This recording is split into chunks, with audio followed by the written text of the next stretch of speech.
I'm always emotionally ready Finally. for you. For me. Hey everybody, welcome to bonus content. It's me. It's Alex. We got Scotty here. Just Scotty and me.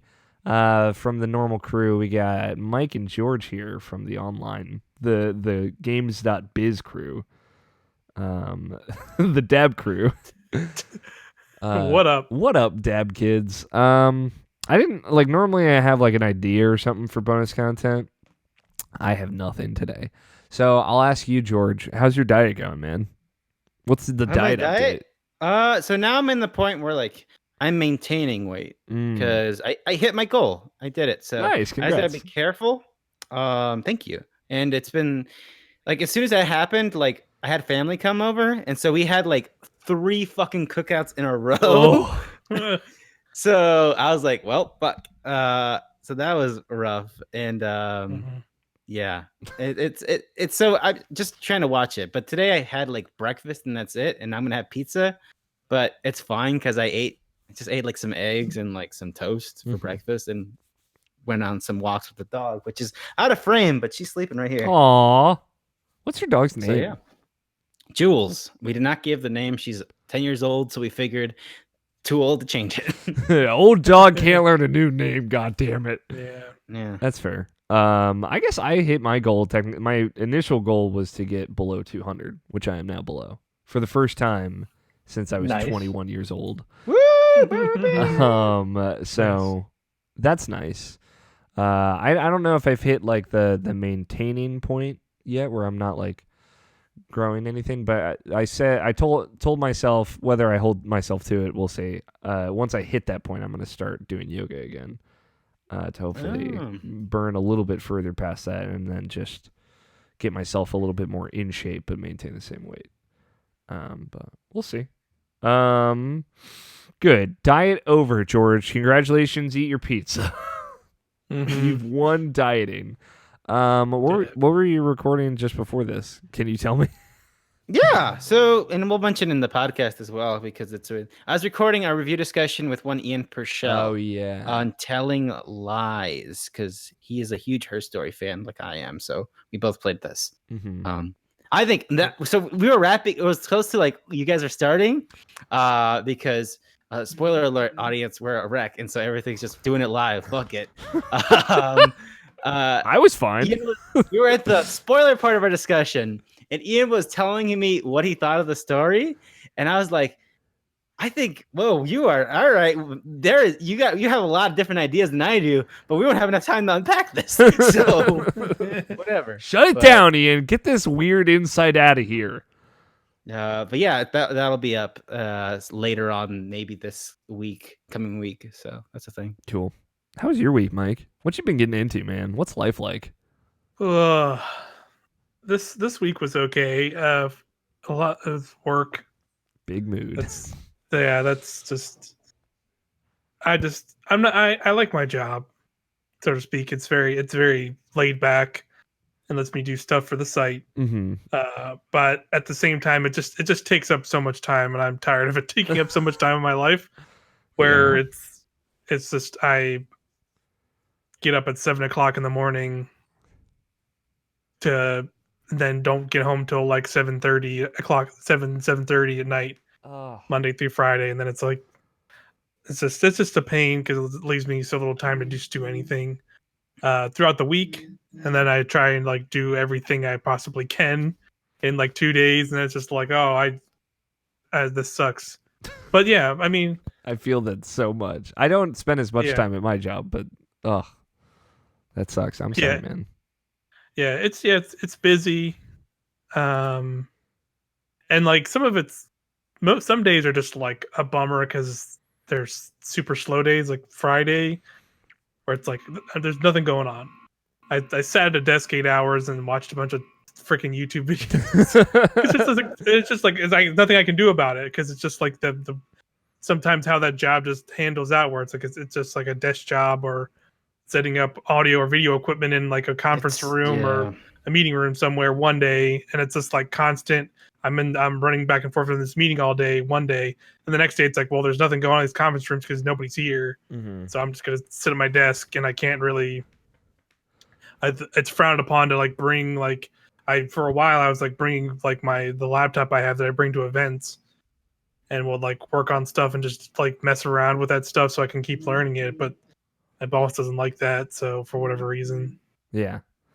It's So not like I have anything better to do, sir. exactly. It's like, but yeah, it's like that's frowned upon. But then I can sit there and watch like fucking YouTube videos for like 6 hours it's like not leaving my desk, and it's just like, and he's just like doesn't bat an eye to it, and it's just strange, and it's it doesn't make sense. It's just getting frustrating.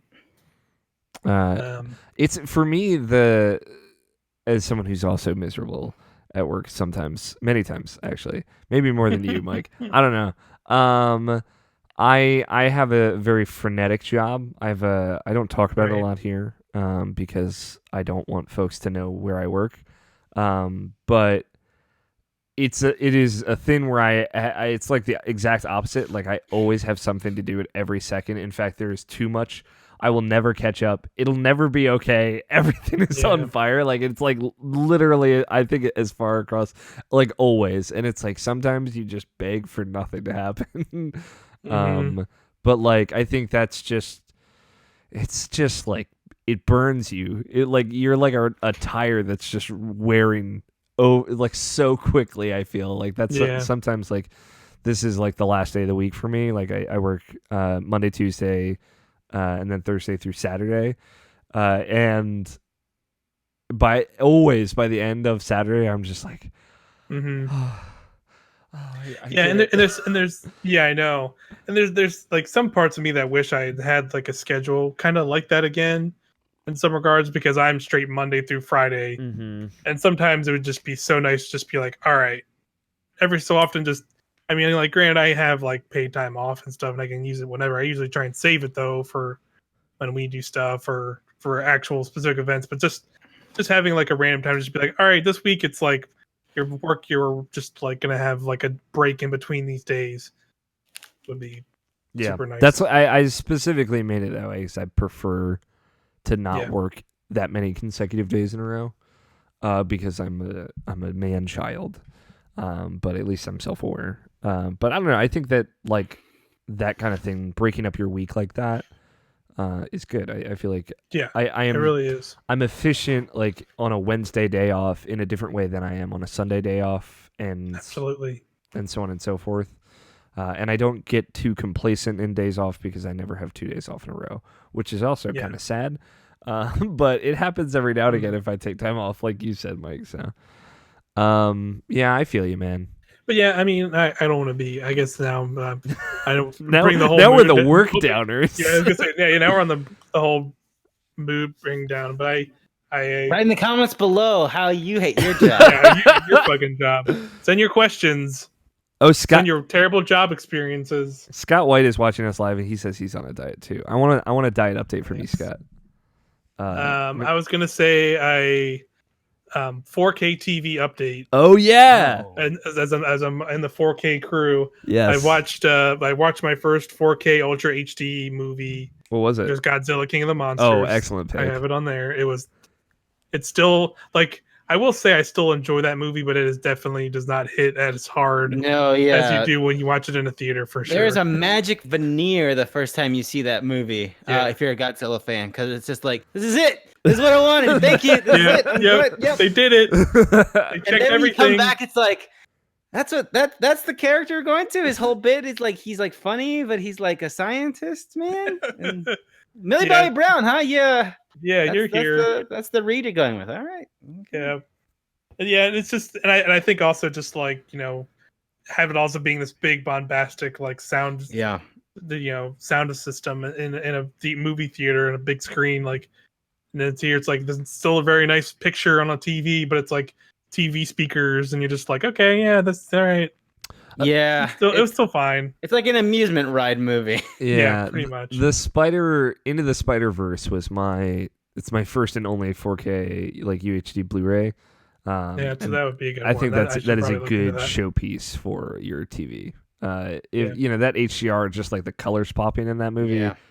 It's like that's it. It's a good. I like honestly, it looked better in my house on my TV than it did on the movie screen, except for when I saw it in IMAX, which I did get to see Spider-Verse in IMAX. Nice. I was like the one person in the movie theater on like a Sunday at 1 p.m. in just a big ass IMAX. It was incredible.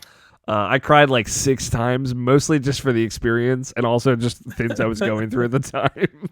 Yeah. But yeah. I needed this more than I knew. This. Thank you, Miles Morales. Yeah, it was great. But I like that when I watched it on my TV, I was like, fuck. Yeah, it was like, it blew me away. But 4K Club, Yumi and Nabishin now. Yeah, and then I have one other thing I want to ask George, because this is the one opportunity I have to ask questions about and get thoughts from somebody else about the Dark Crystal Netflix series. Oh yeah, this is appropriate. Yeah, because it's I thought it was like incredible. It's super good. It's wild. Did you see the documentary on how they made it? I watched like part of it, but I it was one of those things where watching that whole series, I was like trying to remember parts of like the original movie. So I watched it through, and then like had to immediately just go watch the original movie. I gotta. I've never seen the movie, so I gotta watch that. Yeah, that gave me a definite appreciation of that movie because it was made in '82, and just like how they still captured some of the like puppets and creatures in the movie, and like how well, like even in that '82 film, like how like they still looked pretty good back then for those creatures, but then you can still see like because there's the HD versions of that movie now. There's conversions of it, and it still looks fucking good. It looks good. Yeah, it's just got that film grain layer. I was impressed how they converted it all, and just that was just a very good series. It's very surprising. Like looking at the new Netflix show, like it is fucking wild. Like the story, like I think like just from like an accomplishment, it's weird because Netflix is this huge massive company who spends way too much fucking money on things, and it's like a mess. Like but the fact that they committed this hard to this bit is insane. To this show. It really is. How many people it takes just to like you have to draw the thing, you have to mold the thing, you have to get puppeteers, you gotta get all this camera shit, then gotta dub it, and then you gotta do it in post. It is insane. Yeah, and just like I did see some of the behind the scenes, but just even just having one character puppet going essentially takes like 3 or 4 people, like just to like articulate this one puppet moving. It's like, even if it's just like moving its arm around or here or there or moving its mouth, it's like multiple people like animating this single puppet. And it's just wild, like the how well everything still works. Yeah, it's really cool. The weird thing about it is, and maybe this is, I don't know, we don't want to spend I don't know, whatever the fuck, but the weird thing about it is I expected this because I thought there's no fucking way Netflix is going to do a second season of this. So I thought it was going to wrap up within one season. I wasn't ready for it to be like, no, this isn't over yet. Because I was expecting, spoilers for the Dark Crystal, things don't go well. Because in the Dark Crystal movie, the movie, it's like at the end of the timeline. So it's like, I don't even fucking know. It's like, there's like it's pretty crazy because it's like, episode 4. It's pretty much. It's pretty much like there's definitely, specifically that '82 movie. There's definitely a lot of Star Wars parallels you can make to that '82 film. Where like I feel like this Netflix series in a weird way has a lot of parallels to like Lord of the Rings and like even like Game of Thrones a little bit. Like it's kind of weird. It's not like that one for one by any means, but like I definitely get a lot of those vibes. Yeah, it's an epic, right? Like you have like it's very epic and shit. Like it is a sprawling epic. So yeah, I guess I wasn't ready for it to end that way, so it was weird. Yeah, because like, they could easily do probably like I would say like 2 or 3, like at least 3 seasons maybe at most. I think is what they could get away with. It's weird because it's like a sunk cost, right? Because you have to hire everyone back and you have to like shoot this again, but like we invested in all these fucking puppets. Yeah, We got all exactly. these fucking sets. You're telling We me we're got only all gonna this do stuff. one season of this fucking Yeah, we thing? can't. What are we gonna do? This is like, this is like It's Final true. Fantasy 15. Yeah, you're gonna make 5 million pieces of DLC for this thing. Do you know how much money we spent just to get this thing out? Are you kidding Yeah. me? Yeah. Yeah, it's totally that, and I think it paid off in a weird way, even with this first season, because like I think this will like easily like win awards and all kinds of stuff. Yeah. I think it like deserves it too, because it's like extremely impressive, like from every like angle you look at it, really. And there's no way to like you can't. There's no way to recognize like. These people are puppeteers. What does that career look like? I don't know what the fuck how many big puppeteer fucking gigs I mean, are it's there? literally just the Henson, like I forget the like. There are some young people that are working on that are puppeteers on this. Yeah, like there's like a few people who worked on the original movie, like coming back as puppeteers again. But there's like a guy who's like 30, so it's like. What the like it makes again like there are these weird things. It's like wrestling and like this that like I'm over here dreaming of making in video games. You look at these motherfuckers. Yeah. They make me seem like, oh, it's gonna happen. Don't worry about it. Don't worry about it. Like, oh yeah, I want to be a puppeteer. And then holy shit, thank God they made a new Dark Crystal thing because otherwise I don't want to fucking know. Yeah, I don't know what I'd be doing. I'd be making Muppets Christmas specials for the rest of my life or something. Right. And it's weird. And it's also one last thing. It's also especially cool that because Netflix has like such big dick energy that they pitched an animated show, and then Netflix was like, we're Netflix. We can probably make it. You can make it happen. You can just do the thing. Yeah. You think this would be good for PR, Karen? You think we could get an award for this? Yeah, it's Muppets. The people love that shit, man. It's gonna be crazy. Yeah, let's write that $200 million check. Or fuck, I don't care. Oh yeah, exactly. Yeah, it really. Cancel Orange Is the New Black in that one bird show though. I don't fucking who gives a shit about that. We lost all our Marvel shit. We got to do something, I guess. Yeah, I don't fucking know. I really want to hope that that's how it went down. Cancel Orange Is the New Black. Get this shit off the ground. Well, start making some puppets. I don't fucking know. Well, we don't have Daredevil anymore. We don't have Jessica Jones anymore. We don't have Iron Fist. Like, come on, guys. Yeah, that one wasn't making any. Yeah. Luke Cage is gone. Yeah. Sorry. Yeah, it's a thing. Do you think those will get pulled from Netflix? What, Dark Crystal? No, the Defender series, like those shows. I don't know, right? Because it could get pulled and then Disney does nothing with it. That's what I can see. That's like the horror story, though. That's like worse. But that's the most realistic one, right? Because it's like, we don't want it to mix with the current stuff we're doing, so we don't want you to have it, but we're not going to keep it either. Yeah, so just letting it die. That'd be so shitty. Here. That first season of Jessica Jones, man. God damn. I mean, very good. Go ahead, Scott. I don't think so. I hope not. Just as far as I would go, I would not have taken the entire thing. I would not have taken that thing down without like a clause. Mm-hmm. And it's because if we broke contract or we broke the spirit of the contract, then it's like, okay, fine, you can take it down. But after but I'm going to force that contract to be, you have a time period before you're allowed to do that. Yeah. Yeah. And it's a Crash Bandicoot situation because at least Daredevil season 1 was an ABC television series. Yes. Published and funded by Netflix. Yeah. So because I remember that like it says like an ABC show. It's got the ABC logo at the beginning. So it could have been a thing that like fucking I think Crash how it worked was that Sony is funding this game, but this is a Universal Interactive Studios product.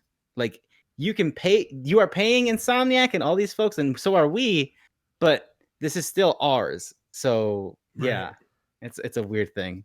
Yeah, I don't know. Contracts. It's weird just because they're never going to continue again. So, but they're Netflix original technically, so I assume they can keep that up. Mahershala Ali is in Luke Cage, and now he's Blade. I know. It'd be crazy if they tie that together, though. They won't, but boy, Scotty, we're at the end of bonus content, and before we started, you're like, "Yeah, I started school like 2 weeks ago, and I'm sorry, we didn't talk about it." Yeah. I mean, to give you a rundown, I Mhm. could have graduated this semester, Yeah. but I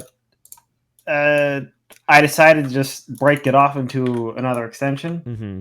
so I could keep working. Yeah, we talked. Because that was the whole deal. If I wanted to graduate this semester, I had to stop working. We talked about that off mic at some point between Yeah. episodes, but yeah, it's so you're gonna graduate next spring, correct? Just a little bit longer. I believe in you until like whatever happens after that, and then it just starts all over again. But I appreciate that work ethic. Working through it. Are you working like full time still, and school part time? Roughly, Jeez. it Okay. is still above 20 hours. Okay. So legally, but it's very close to 20 hours. Okay. All right. I'm definitely not working 30. Okay. That wouldn't be feasible. I That's good. lose, I want to say, 10 hours a week to driving. Oh yeah, just back and forth. Yeah. Gotta get you into podcast, man. Give you something to do on those drives, or get you like 2 extra arms so you can just play Switch games while you drive, and an extra set. But here's the thing. Yeah. Even if I had the 2 extra arms, I do not have the extra set of eyes. I know. I could do that with one, with an extra set of eyes. Yeah. Right? I just wouldn't play anything that needs more than one hand on the Switch. Just Stardew Valley all the time. Just keep that Joy-Con low and center. But I need to like look at the road. Yeah. That's something that I have to do while driving. Let's get you like a whole nother head, Scott. You can be on 2 podcasts at once. Imagine that kind of podcasting power. God, I'd be unstoppable if I could do that. It'd be terrifying, really. I'd be in charge of all video game websites if I could do that. Give me 6 months and 2 heads, and I will fucking rule the world. Two-headed gamer. The 2-headed gamer. What a brand. I believe in you, Scott. You got this. You'll get through the school. And you beat Sekiro already, so you're good for the rest of the year as far as I'm concerned.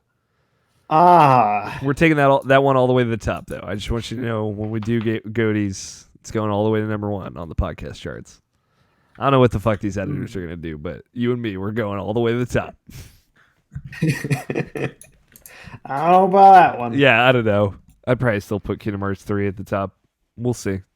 Remember that game came out this year, George? It did come out this year. So, this is real quick. I don't know if we're going to go into bonus content. So, I haven't heard anyone's opinion about Kingdom Hearts 3 because y'all haven't talked about it in our Slack. Oh, yeah. We talked about it on here. And Yeah. then Scott, Mike and I talked about it on a spoiler. Yeah. So the only other opinion I've heard is Alexa Ray Korea, who's come out of hiding and was on What's Good Games recently. Uh-huh. And she just fucking slammed that game. So as far as I'm concerned, in my mind, people don't like that game.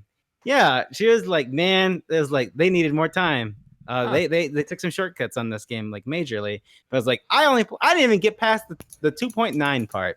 So shortcuts? I don't know. Yeah. What kind of reasoning was there behind those ones? Because there's two portions of the game that were heavily influenced by Disney themselves. Mm-hmm. And that's that's the Elsa world.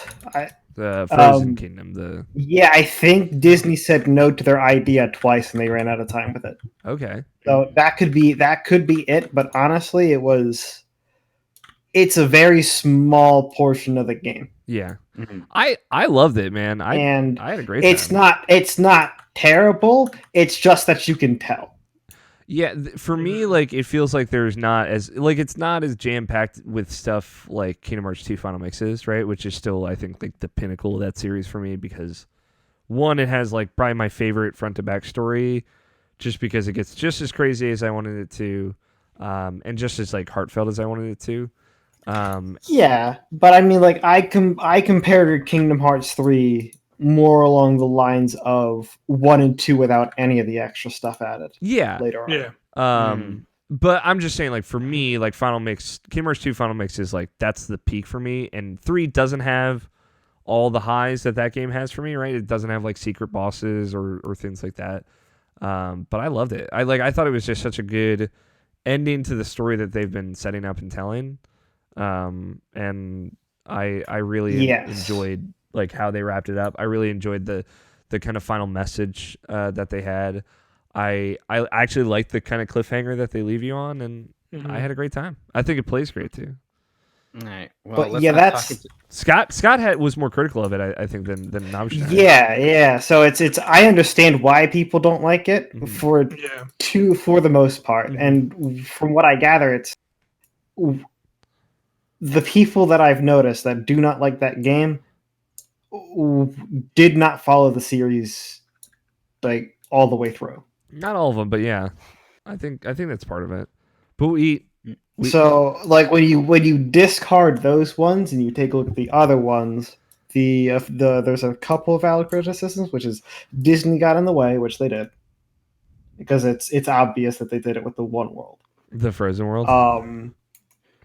Yeah, it's on the easy side the entire way through. Mm-hmm.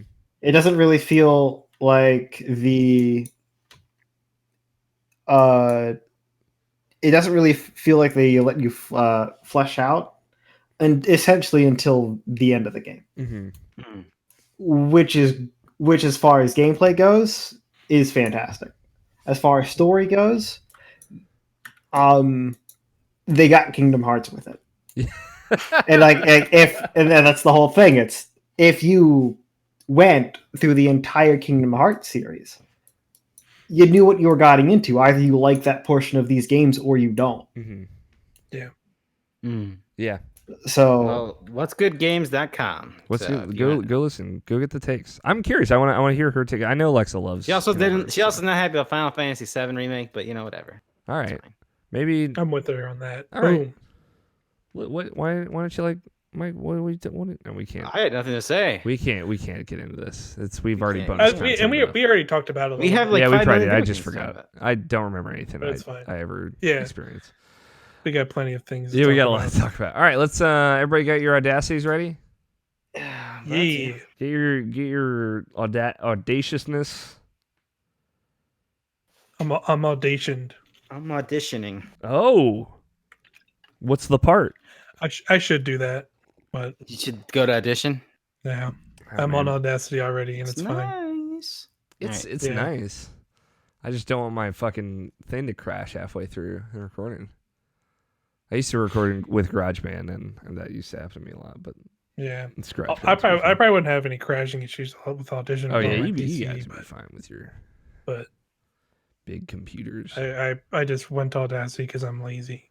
Blah blah. Da, ba. All right, Scott, you ready? yeah, hold on. I should do a test. Can you guys actually talk real quick for me? Hello. Okay. good. Talking. George is talking. This is the I normal should voice make I'll probably be sure using. I wasn't capturing you guys. That would have been awkward. So I should do a test. Can you guys actually talk real quick for me? All in the same audio. I Okay, should good. be a little quieter for you. You're fine. You're coming through all right. Yeah, I'm just saying a little quieter. It sounds a little. You do sound quieter now, yeah. All right. Ah, shit, what I hit. I don't know what I just did. Oh shit. Shit. All right. Everybody ready? do it. Yes. All right. On one. 5, 4, 3, 2, 1. I just assumed you were ready, Scott, because you didn't say no. I was ready enough. Okay. So I did make the cut. Okay. Okay. To demystify it, all that happened there is Audacity did not have the right audio setup when I hit record, Yeah. and it was cut off at the point where it said microphone for which one it's selected. So I Oh. was like, That could be right. Yeah. I hate when Let's that find happens. out. I don't so I know. opened it Let's up, find out. and it just wasn't set to the right thing, so I changed it, and we're good. I couldn't think of a bet. Maybe I'll think of one by the end of the show. I'm trying to figure out a bet for like Gears 5 or Borderlands 3, and I just we'll see. I'll think of something. All right, let's get popping. Oh shit, I forgot titles. So I'll figure something out. Somebody pay attention to the bits. Okay. It is Saturday, September 7th, 2019, and you are listening to the Irrational Passions podcast. I am Alex O'Neill. I'm going to be your conductor on our podcast, Choo Choo, that we're embarking on. And joining me this week is Mr. Scott Guthier. I'm confused. Okay. It's like trains, there's like a caboose, right? And it has like coal or an engine. I actually don't know which part's the caboose. Anyway, joining us... How did Cheap Toys fit into this? I don't know. Joining us from the editorial side, because it's just me and Scott, we have Mr. George Cruz Alvarez. Hello, George. Hello, hello. And Mr. Mike Burgess. Hey. Banjo's back, baby. Banjo's back. He's alive and kicking. He's alive. He's in. Also, they're making a Deadly Premonition too. Yeah, we live in a world. We live in a society. A lot happened this past week. A lot happened this week. I don't know how abreast you are to it all, Scott, but I heard about Deadly Premonition too. okay, good. The one that mattered. I saw a good chunk of the Nintendo Direct. Okay. Nice. Like I let it play the whole way through. I did not pay attention to the whole thing. You know what? That's fair. There's some stuff that we don't necessarily need to worry about, but we'll get to that later. Hey, everybody. Welcome to Irrational Passions podcast. No Nobishin, no Tony this week. Nobishin is in a hurricane prep city. And we were talking about getting some editors, a couple of editors on the show this week to talk about all the stuff they've been playing and reviewing and whatnot. So he's set out this week. He sends his love from last week. He was just some stuff was going on, but he was apologizing for having to dip out a little early. And Tony had an early morning, let's say, and a long day after. And he has to get up again early tomorrow morning, so he's taking the night off as well. But we got 4 people. We got so many video games to talk about. And a Nintendo Direct to break down, I guess. Although we did, Mike and I we participated with Scott White in a Nintendo Direct post show. So there's a couple things I want to talk about this week, but I think for the full thoughts, you can go to that, and I'm going to try and get that an audio version of that maybe up on podcast services. Sweet. This week. Possibly in this feed. Yeah. I think this feed would be okay for that. Yeah. And also maybe in the IP Presents feed. So, if you like Irrational Passions, you should know where that is. If you don't, well, Irrational Passions Podcast, product of irrationalpassions.com, a website that things happen on. I think the most important thing I got to mention here in the housekeeping, even though it feels like a billion years ago that it was said, Logan Wilkinson is no longer a part of Irrational Passions. We've decided to go our separate ways. We wish him the best. If you want to, he was on the final episode of Input this week, today or yesterday. It's not Friday. Yeah, it's not Friday. How did that go, George? I haven't listened to it. It was good. We kind of went into it not knowing what it was going to be. But we got a podcast out of it. So there you go. Okay. I believe Logan will also have one final word. He's going to write a piece for the site. And then, like dust in the wind, we will go our separate ways. Mm-hmm. As the tumbleweed rolls across the screen. At Lefty Logie on Twitter if you want to send him your thoughts, your vibes. But to get into more housekeeping, things that are happening on irrationalpassions.com. One, important to note, with Logan parting, Call of Duty in Review is canceled. It is not going to continue without him. I don't think that would be right. So we are stopping at, I believe, War might have been the last one. Just those 2 episodes. Honestly, that's all you need. There are 2 other ones recorded, and maybe I'm debating on whether or not I want to release them or not. We'll see. But there might be 3 more episodes recorded. Jesus. I don't remember. It's 2 more. It's 2 more. I do remember. But we'll see. Apologies to anyone who was really into it. I loved the reception to it. It was really fun to do and record. Y'all really liked that show. Damn. Yeah, it was a good time. So I get why people dug it. Yeah. But we'll figure people something are else. thirsty for the in review content. Yes, people love in review stuff. Maybe something will fill that slot in my life. Maybe not. The idea that I don't have to be on 3 3-hour long plus podcasts this fall, it's pretty nice. So I'm still recording leaderboard you every are. week, so people will hear that in October and they'll know. Other stuff up on the website this week because there was a lot of it. Man and Medan review from George Cruz. How'd that go, George? Did that feel good? Did that feel Yeah. okay? It was fun reviewing that game. Creature in the Well review from myself. Less fun reviewing that game, but it's tough. We're gonna talk about it a little bit, but I like that game, or I like the core concepts of that game a lot. It just didn't quite click for me. Indie highlights from Mike Burgess. Were those good games, Mike? Great games. Great games. You can check them out. Mhm. Catherine full body review from Jess. We really did do a lot this week. Yeah, I did. Very good. From Jess read. Cogswell. I think that's her first review. That is wrong. She's wrong. Wow. She's wrong. Yeah, I didn't edit the Canceled. other one. So Done. It's over. Yep, It it's was over. away Yeah, and Dirty- unexpected. Dirty oh Expected. yes, yeah. Okay. That game kind of came and went. Yeah. it did. It did, unfortunately. Yeah. But this is a top to bottom phenomenal review. And It is You should very good. all read it. Yes. And you should watch it, George's video review of Man and Medan, and you should watch Mike's video review of Control and Indie Highlights. Those are all just tons of stuff. You go to irrationalpatch.com and just click a thing, and let us know if you like it.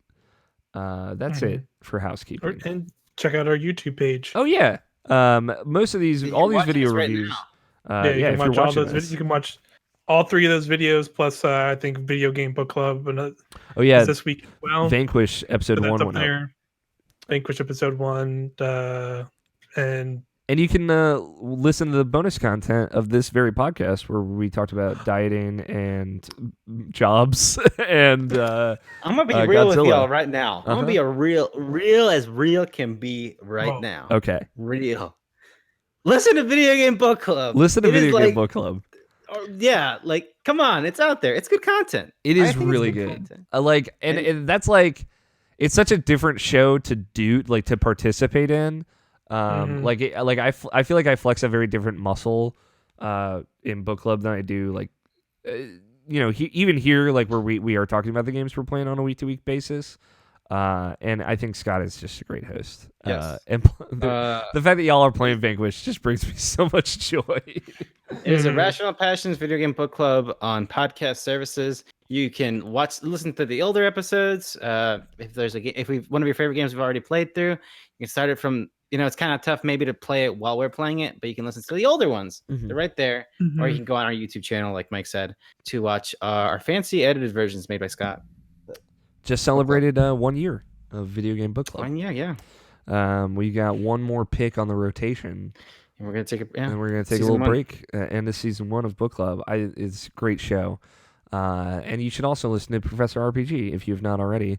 There will be a new episode close to the time when you're listening to this. God, we do too much stuff. Dude, a lot.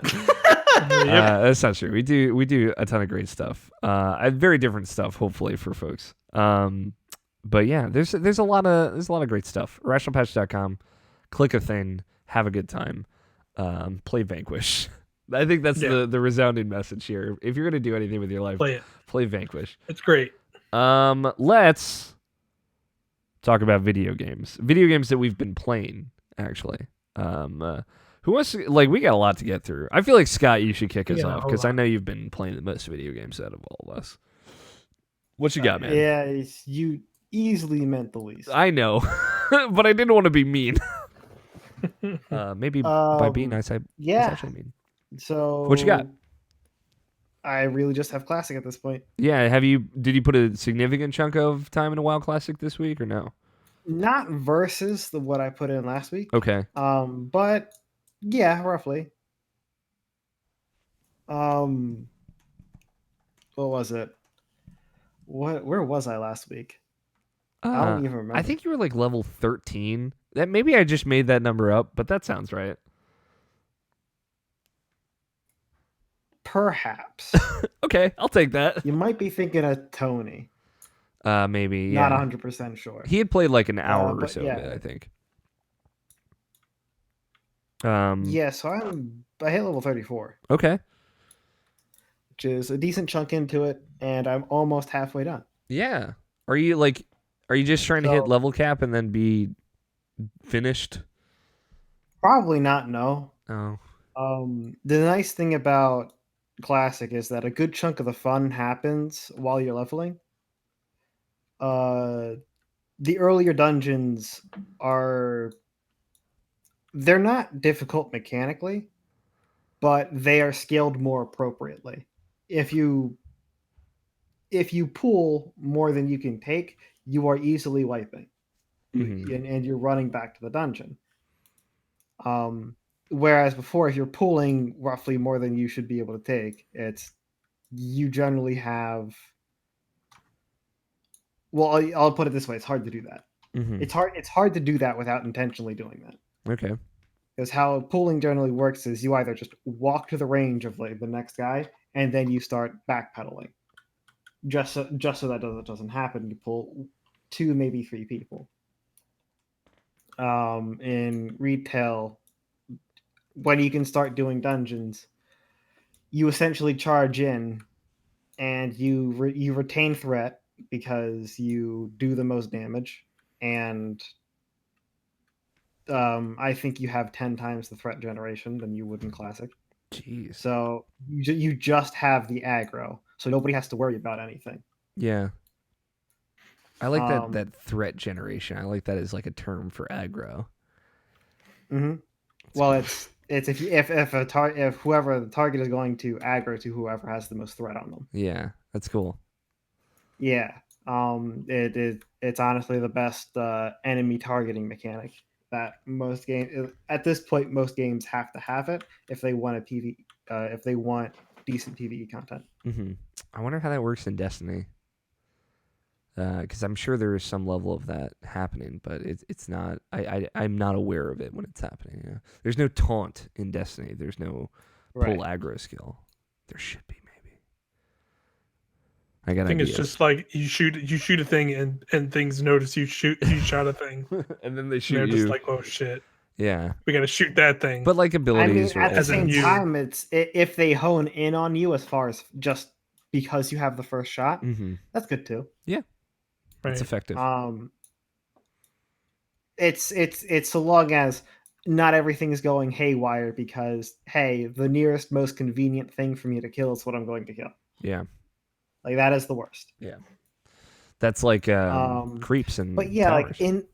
in that way, if you don't let the tank generate threat, which most randos do not remember that that's a thing Mm-hmm. again, so they will immediately start AOEing and taking threat, except for off of maybe one or two targets that I have pinned down on me, and I'll have to run around and try to regather them up. Yeah. Now, if they hit hard enough, or if it's the healer that's pulling and they heal they're over healing to that point, then I'm not getting that thing off them. We are killing it first. Cool. But yeah, it's stuff like that that makes dungeoning interesting. That is cool. I Even if there's not too many mechanics, because in regular WoW, there's everything that you're focused on is about what the boss is doing, and not what you have to do just in general to stay alive from regular shit. mm-hmm. That is completely gone. Is that so? Like, is that like still in a boss fight? Is that still a major component of WoW Classic? In a bot, yes. In terms of one-on-one boss fights, kind of. It depends on the boss. Hmm.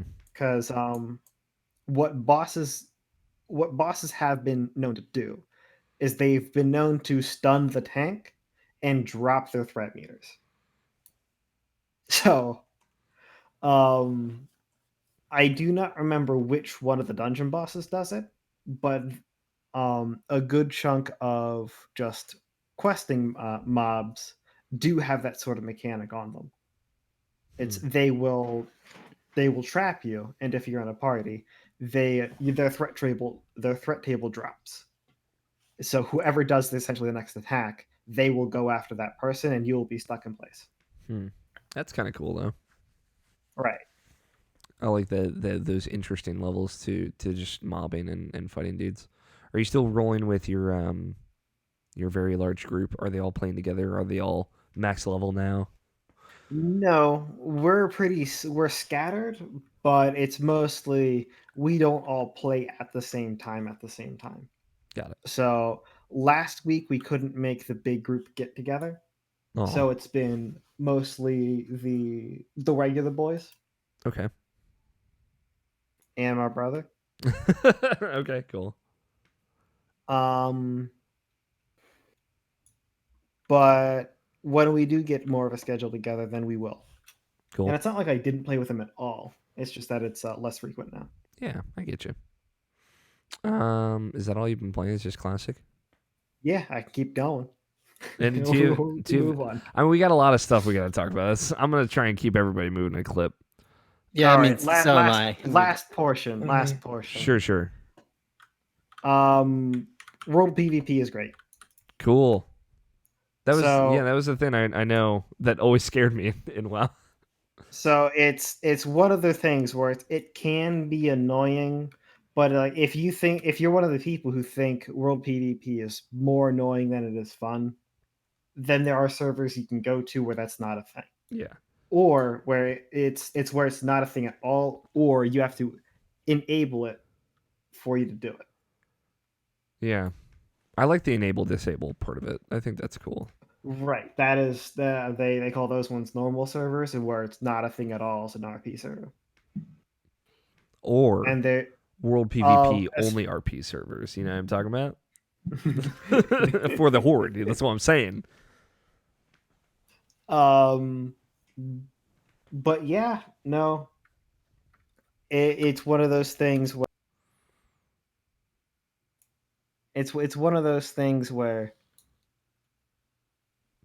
it kind of stinks when the only thing you want to do is try and get a quest done. Yeah. Its redeeming factor is, hey, you and the other faction are leveling here. If they're killing your shit, you could probably kill them so they'll stop killing your shit. Do you get experience for killing other players in World PvP? You get honor. Oh yeah. Which you can buy gear for PvP with. I'm curious, Scott, and this will be the last thing, and then we can move on to other games. But when you came back to WoW Classic, did you find that you were like nostalgic for it? Like you were like, oh, I remember this and stuff like that, or was it more like the bad than the good? You know what I mean?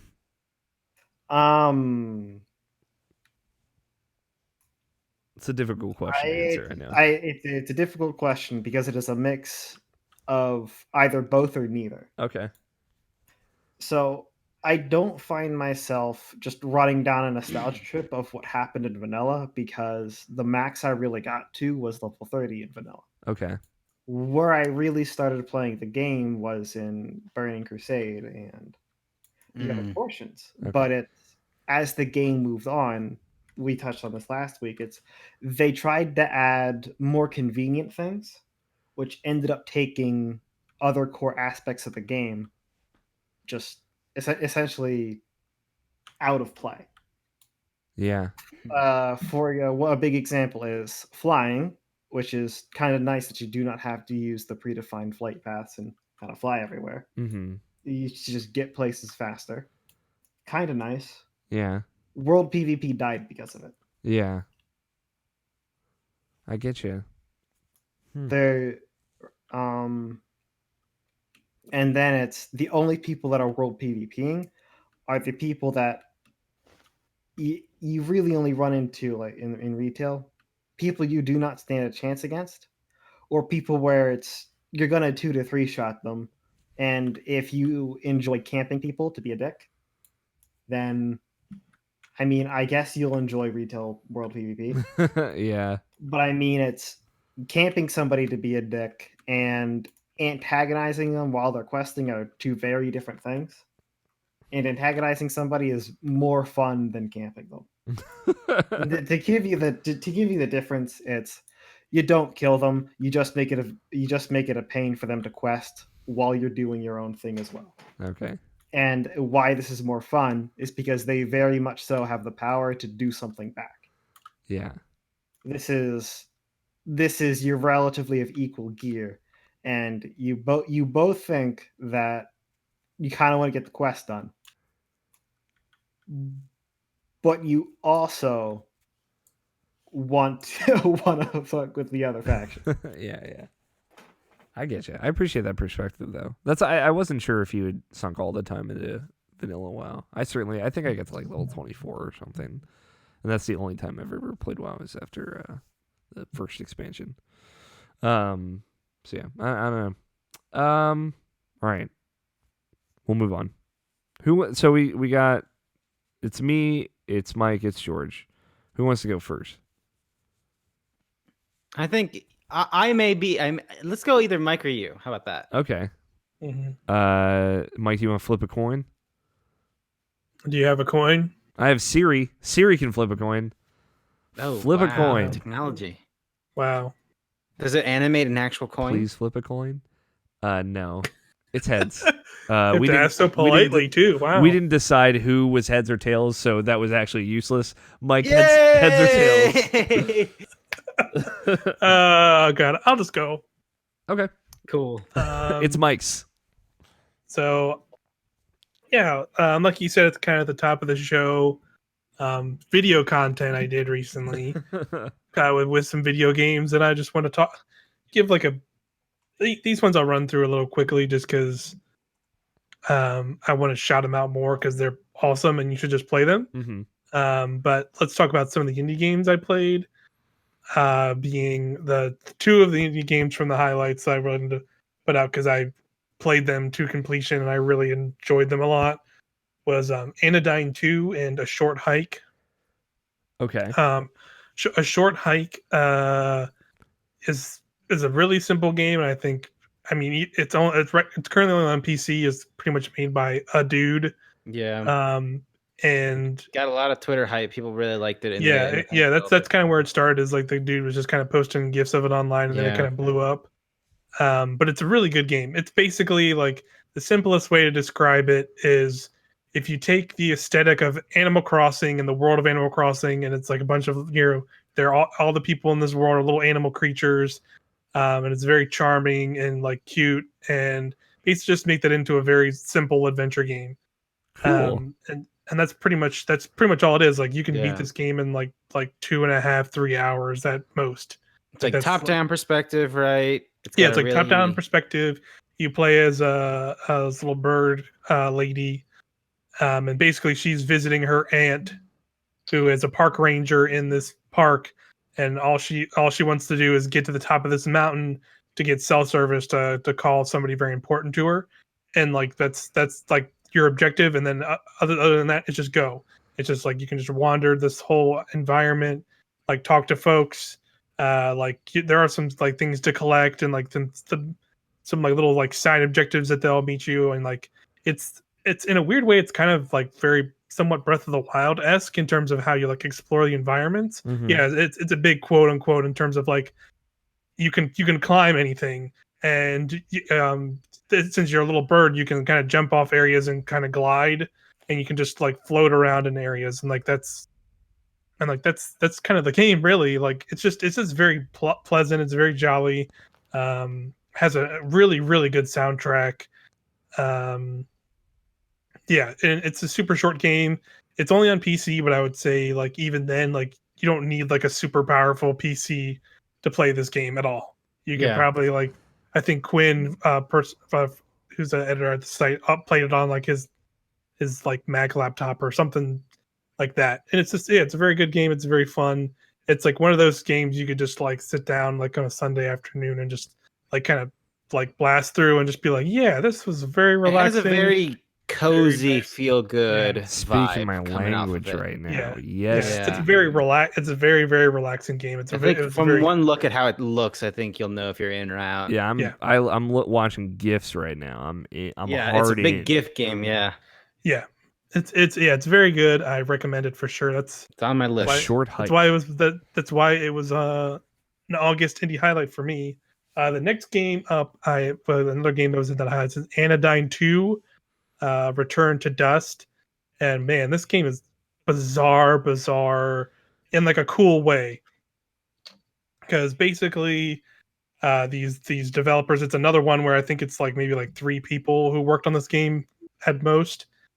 And there's an Anodyne 1, which is literally just like a top-down sort of like dungeon crawlery kind of game. I think it's like also like RPG stuff in there. But this one, Anodyne 2, it's like a completely different game. They kind of like they themselves kind of just said like, yeah, we're just kind of doing a Final Fantasy, and this game is like just a new thing, but it's just the same in name. And the best, like, here's like another like simple way to describe it is, if let's say a Japanese, they're both the Japanese developers, indie developers, made a PS1 anime version of Psychonauts. But let's say if you can't do this to me, Mike. I've got too many video games to play. I'm so pissed right now. But if you take the segments in Psychonauts where you go into people's minds to like help them with their qualms, it becomes 2D top-down Zelda dungeons. God damn it. and that's kind of what, and that's like, it kind of like, I think that's like the best way to describe it is, Yeah, like you're wandering these 3D environments. Like, it's not like you're not like doing like heavy like action in these environments. You're just kind of walking around. You're kind of talking to people.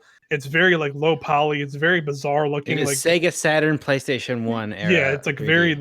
very that era in terms of. So it makes it style. surreal and dreamlike. It is. Yeah, and with the music, this is another one that has a very good soundtrack. I really like it because it has that very dreamy, very eerie soundtrack. Everything's low poly. The characters you're like interacting with in the 3D environments look fucking weird as hell. Like, there's like a weird like ant blob that kind of has an anteater nose, and there's like a dolphin looking creature that has like stilts for legs. It's very bizarre looking game. When you're in 3D, but in 2D, it's top down. You're kind of doing mostly puzzles. It's not like very heavy combat. Like, you're not like, it's not as far as like Zelda, as you're like getting items to do new things. It's basically you have this little like suction vacuum that you can like suck up things and like shoot at enemies, and like, and then there's like a whole bunch of these different things that are set up essentially for like to around that mechanic of you being able to suck up things and shoot them out and do puzzles around that. And like, that's basically all of them. But yeah, they're tied into like, you're talking to these people, and they have some like like there's this like cyber illness in this world that is like making their emotions and about things, and they're like kind of being elevated to this insane level that they're starting to like go insane with these like emotional ties, and you're kind of going into them to like try and save them essentially, and kind of stop them from going insane from this like cyber dust. Yeah, it is a trip. Again, like a short hike. Look this game up, like see how it looks, and you'll see if you're.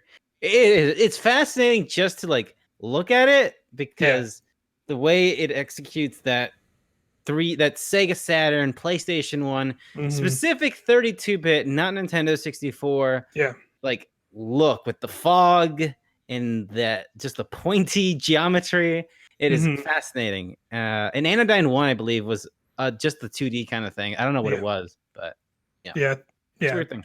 Yeah, it's a really weird thing, and I think it balances the two and gets like even weirder, because like there's a lot of like weird bits where it gets like self-referential about stuff, and goes into like completely different gameplay styles like later. They're like much later into the game, and it gets very bizarre and like meta with it too, with like the whole like setup for it.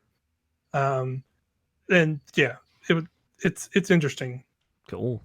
Also Another reason. very cool. That's cool, but you were supposed to unsell Alex. Yeah, on you the got to game? get me out I of don't this. think you did a good job of that. You're tempting it's my a- soul. Yeah, I was gonna say I can't unfortunately. I think because the best sell is it's that I think it's only on PC right now. So yeah, it's only on PC, and I'm out. it being like, yeah, I mean the first they made the same people made the first Anodyne, and that did come to Switch. I don't know if it came to Xbox as well. I was looking, seeing Oh, if did it? Okay. Anodyne 2 is on consoles, but that could mean it'll come to the consoles in the future. Yeah. But it also means I have time.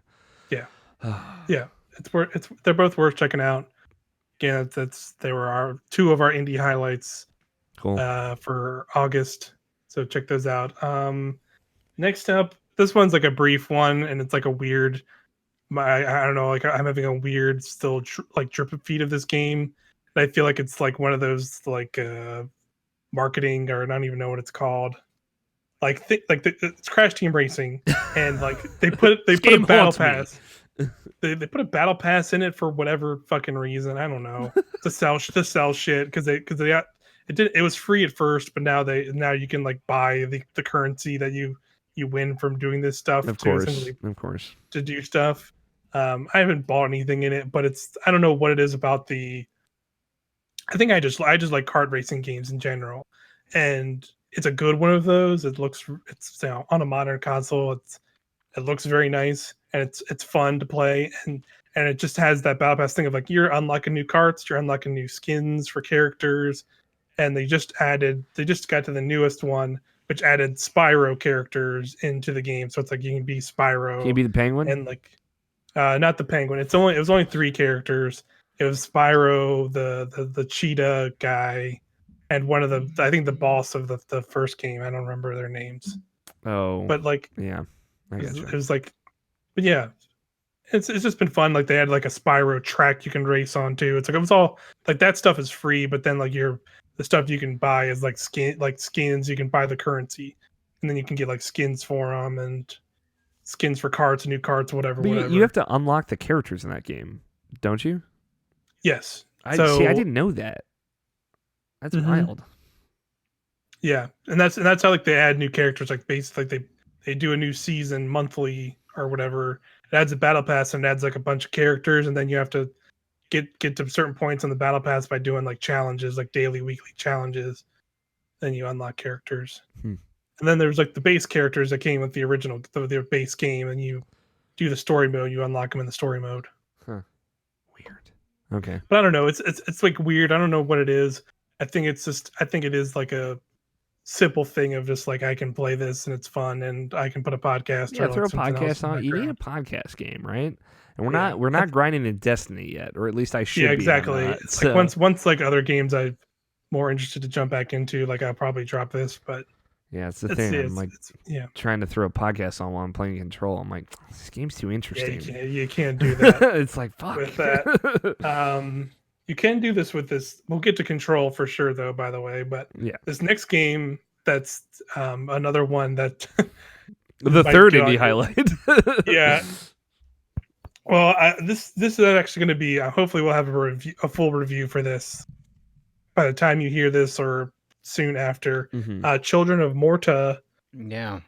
This game's like really neat. I've actually played a lot today specifically. You gotta sell me on this one, Mike. Like I said in our Slack, I think you'll get into it, but like just looking at it, I don't understand what makes it special. So right. I think overall, it's not doing anything dramatically different. I think is also the thing. It's Children of Morta is like a rogue light mixed with like an action RPG, and it's like a top down. It's very like pixel art based. Like it looks very nice. It's very like the art and like the backgrounds and the environments you're going through look really nice, and like the animation on like all the like the pixel art characters and stuff are really cool. I want to say there's like a specific like pixel animation style that's called, but I don't really know what it is. But it's like basically like where it's like they're very animated characters, but they're all kind of like strong like colors, like solid colors, kind of. And they're very minimalist pixel art too. Yeah, but basically, it's a roguelite. But like the main thing is like you're going into these like randomly generated environments. You're trying to like get through and get to the boss at the end of these, and like there is like a story to it. Like it's a very basic story. You're basically like this family of like that's like destined to save this land and free these spirits from this corruption taking over. And like it's very basic premise, and like you're essentially just running through dungeons and upgrading yourselves with like basic stuff of you're upgrading your critical hit, you're upgrading your damage, you're upgrading your armor. Like you're getting currency as you're going through these randomly generated dungeons to upgrade that stuff back at your home. Between like when you complete a run or you die from a run, you will keep that currency that you're collecting as you take stuff down. All right, what do we have a double currency situation here, or is it just one? It's just the one.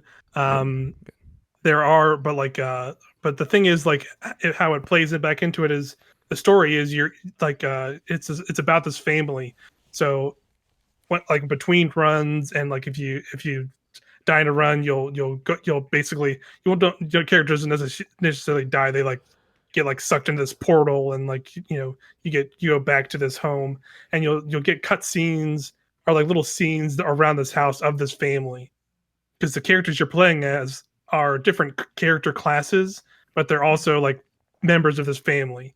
So like the first two characters you start with is the father of the family, and he's like your kind of more traditional like tank. He has like a big shield and a sword, and like he has like standard like sword attacks. He can put his shield up with you can hold down a button to put up his shield, and he has like a stamina bar for like how many times he can get hit while the shield is up.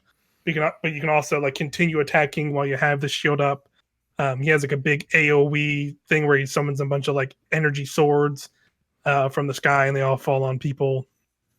And then the other character is she's the oldest daughter in the family, and she has like a bow and arrow, and she kind of plays like a twin stick shooter. You can pretty much play her like one, where like you can kind of like angle I'm playing on a controller, but I'm playing on PC. But you can kind of like spin the stick around and like you'll shoot in whatever direction you're kind of aiming at. But you can also like you can kind of stand in place and shoot. And there's like upgrades to like if you're standing in place and shooting, you'll do more damage over time while you stand in that place.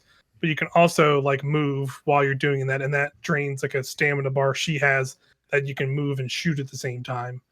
And yeah, and I've gotten a bunch more characters. Like there's like the second son in the family as like a thief character, and he has like two daggers, and he can like turn invisible.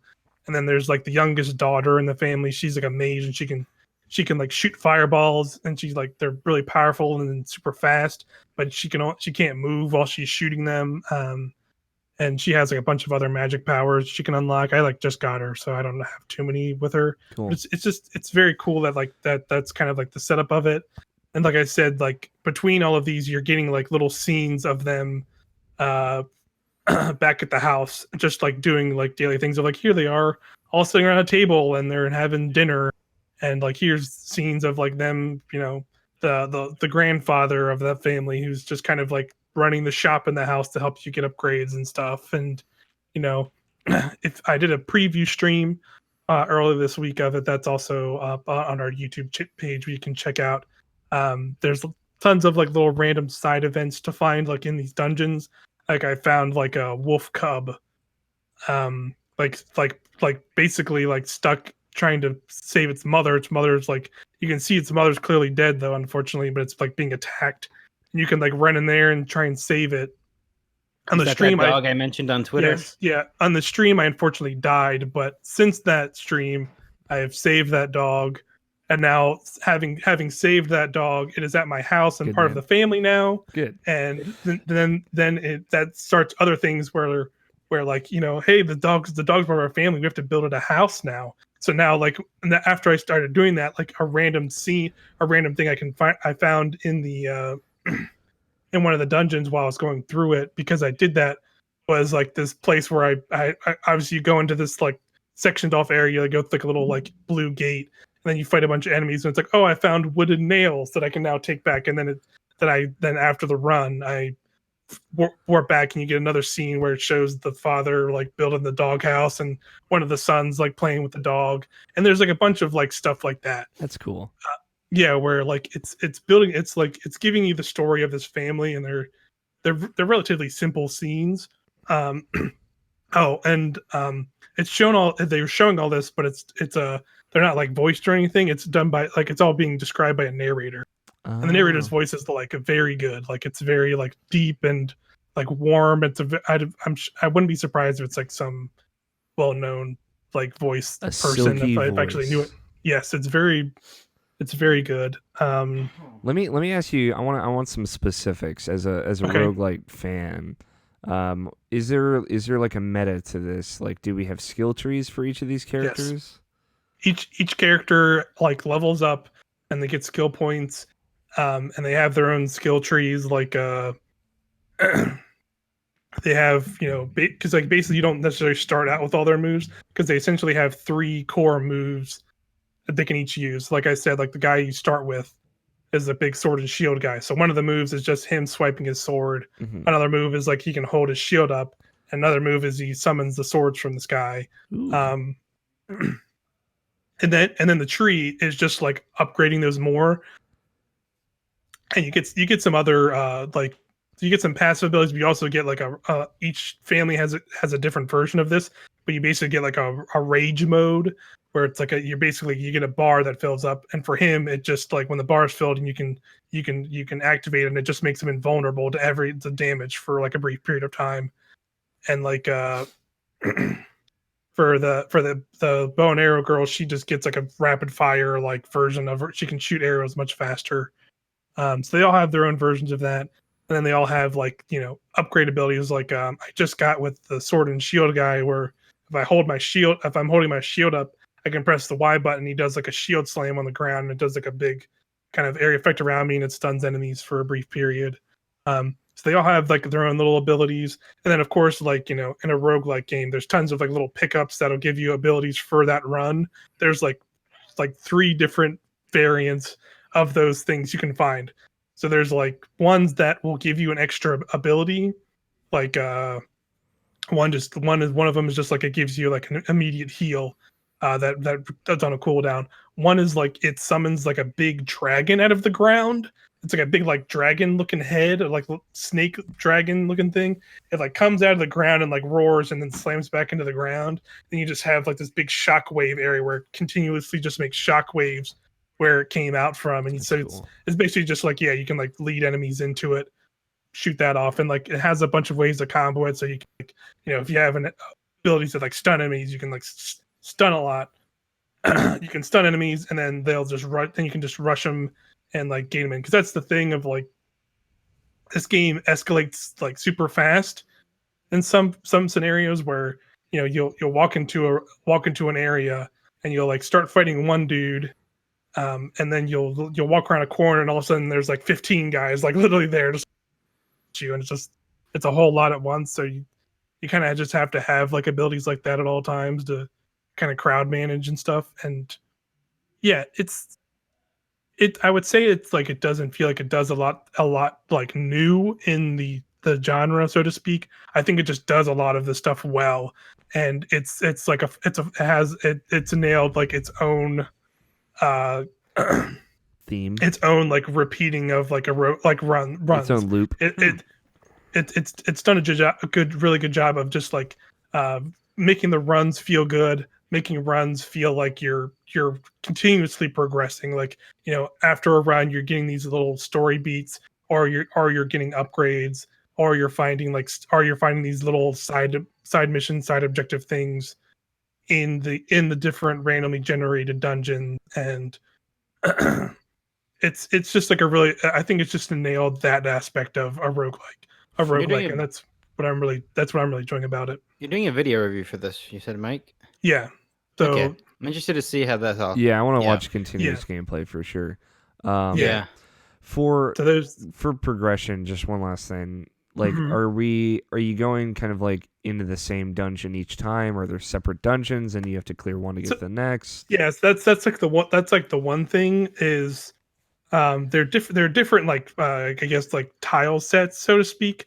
But it's taken me admittedly a little while to get to the next one. Like I've played on Steam, it says I played about 8 hours of this game, and I've just now gotten to the like second new tile set where like the environment looks actually like completely different, and like there's new enemy types in this. Or before that, I was kind of just in like there's like an initial tutorial area where you're going kind of like through a forest, and that looks really good. But then I go into the main area I've been in is this big cavern area, Mm. and or like underground caves area more so. where it's like, you know, I've been kind of fighting a lot of the same enemies where it's just like it's it's skeleton warriors, goblins, and spiders. And it's been a lot of that where it's technically that area split up into 3 different areas, but it's just kind of like palette swapped them. Like the first area is kind of like greenish, but it's the same looking, like your rocks and same types of enemies. Then you get to the second part of that cavern, and it's like now it's like kind of reddish. Then there's the third and final part of that area, and it's kind of just like purple and dark. For like it's just kind of like a different coloration of this tile set essentially here. And I just got now to the second area where now it's like a big deserty area, and now it's like I'm fighting these like weird robots, and there's like snakes and all kinds of different stuff. But it took me kind of, like I said, like I had to play like 8 hours to finally get to this new environment. So I'm curious to see like that has a similar setup where it's like I'm in this like thieves town, but it looks like from like the map that I select, looks like there's like a big actual kind of deserty area, and looks like there's like some weird like pyramid looking area there too. So I'm curious like how much that'll change. Mm-hmm. That's like the only thing that I wish there was a little bit more like environment variety. Yeah. But yeah, that's why. Everything else. So you had to finish the caverns at some point to get to the next one. Exactly, because basically there's because each of those sections of the caverns are like you're doing like, you know, a run through an area, and it's like you're doing runs, and then there's a boss at the end of that, and you have to beat those bosses to get to like the next cavern segment. And then once you do that 3 times, and they're different bosses, like there's a boss for each floor. Okay. Like there's one that was like a big spider. The other one was like this. There was like these 2. There was like I was fighting 2 guys at once, but there's like these weird like goat ogre looking dudes that would like charge at you. Gogers. Yeah, and then I fought like a big stone golem guy. That was like the last guy.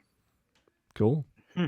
I'm certainly curious. I think it comes to consoles on like October 15th or something. So yeah, it's on PC right now. It's on Steam, and then it's on consoles. It's on all consoles October 15th. And another thing they announced I saw on Twitter, which I'm pretty excited about, is there's local 2-player local co-op, but they're going to be adding online co-op. That's like they said, like that's kind of like their main priority with the game right now, is getting online. Yeah, I saw that 2-player online co-op. So that's cool. Interesting. Definitely worth it. Cool. So I want to make sure for the people at home, because we have so many games. Yeah. So we talked about Anodyne 2. A short hike first. We talked about a short hike first. Yeah, short hike. Anodyne 2. And then Children of Morta. Children of Morta. All in indie highlights. All 3. Yeah, well, not Children of Morta. Oh, Children of Morta's not. Okay, I thought it was. Yeah. But ultimately, that was a lot. So I will just say there's an hour-long preview stream I did of Children of Morta. It's kind of very early in the game happening. But you can go watch that if you're interested. If that any of what you heard sounded interesting, that's on our YouTube page. And then Indie Highlights, that's where you can see a little bit of gameplay in the other 2 as well. So check those out for sure. And Crash Team Racing, but that doesn't matter. Activision Activision doesn't need more money. They're fine. Don't worry about Crash Team Racing. Let's get to the good stuff, Mike. The conversation I deprived you of last week. You did. You forgot me. I forgot Mike. And I'm a bad person, but we all knew that already. Yeah. So let's talk about Control. Control. George, have you played this at all yet? I have not. Jesus. I have not played it yet. It seems like a George Control. Cruise joint. Yeah, I think. I feel like I've not seen like really anyone say anything really negative about this game. In some other than like the performance, right? Yeah, besides like the major performance, but like in terms of like just talking about playing this game, the look of this game, like the story of this game, the world of this game, like everyone's like, this game's got it's a very game critic-esque game also, by the way, because it's so distinct. It's in the AAA like mold, but it is so distinct. It is so just from what I've seen. Apparently, best font of 2019, the Control font. Control font is lit, Control font. It's gonna be everywhere from here on out. Yeah. You even use it in your video review, Mike. It was perfect. Yeah, you did. Yep, I did. It's a big old You're looking up the name of the font right now. I know, no, Okay. but I think I just used actually The Gotham Bold, but I font. don't think Yeah. it's Gotham Bold. I don't know. But gosh, Control. So I you don't even played know. this before. This was a big one for us as Yes, a yeah, publication. Mhm. I Because was just say shout out to 505 Games. shout out to 505. They provided us with a code, and I platinumed this game within the week of Before it having released. before it released, like probably like the Thursday or Friday before the game released. I had platinum this game because I adore this game. It's visually amazing. It blew like any expectations I had out of the water because I in some ways like they showed plenty, but they also did not show plenty in the same way of like they were really smart about their trailers and like what they showed and how this game goes down. Because I was not expecting the size of it also, where like I was kind of expecting it to be more in the realm of like a very more linear action game because that's how Quantum Break, that's how Alan Wake was, where they were kind of more linear, straight for actions games. They were good games. Alan Wake's fantastic. I think Quantum Break's like fine. Yep. But I think like it gets like a way worse rep than it deserves. But I think it's still not perfect by any stretch. But like Control feels like the game. Like I said in the review, it feels like the culmination of like what they've been trying to achieve at Right. Remedy and like what they're working towards. Like through Alan Wake, Alan If Wake being this weird, crazy sci-fi story and like a really cool world and like a really cool visual like presentation of that world and setup of it, but like okay combat, not great, not perfect gameplay, I would say in some parts of that game. And then you go to Quantum Break where the story and how it's presented is terrible, and they it feels like they a very big missed opportunity that it should have just been a full video game and not an attempt to be a TV show and this weird hybrid thing. Um, but I think the gameplay in Quantum Break is not that bad. Like I think it's pretty fun. Like there is some pretty generic cover shootery stuff in there, but I think the abilities in this game are still kind of the abilities in Control in some ways. Yeah. I think Control just like fleshes them out way They better and feel like, way better is the thing. Like I feel they they respond so feel much faster. yes they feel way better and again it's like everything like the gameplay just feels way better, and like how the story and the world is presented to you and the style of it is just way better. The game just has like an incredible visual presentation, like all throughout. The environments look amazing, and and it all wraps back into gameplay of like there's a map in that game and it's fine, and like it does the job it needs to do, but like you don't even have to like no you don't even have to play that game with a map. Like there's so many signage, there's so much signage and so much like direction and like visual like cues and like how things are like laid out in that world that just are super smart and like game designery stuff, galaxy brain stuff that I will never ever know the truth, like how that like they conceive this stuff sometimes and get it all to work correctly. Mm. And it's just super cool.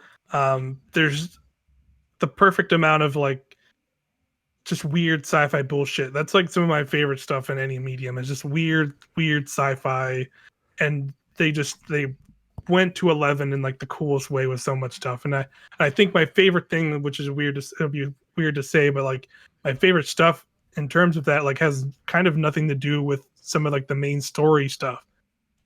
There is definitely some of it in the main story, like the main kind of story and plot line you go through with Jesse, and she kind of comes here to the Bureau of Control and is trying to figure out what the heck's going on and like has some of her own motivation and kind of gets wrapped up into this insane world.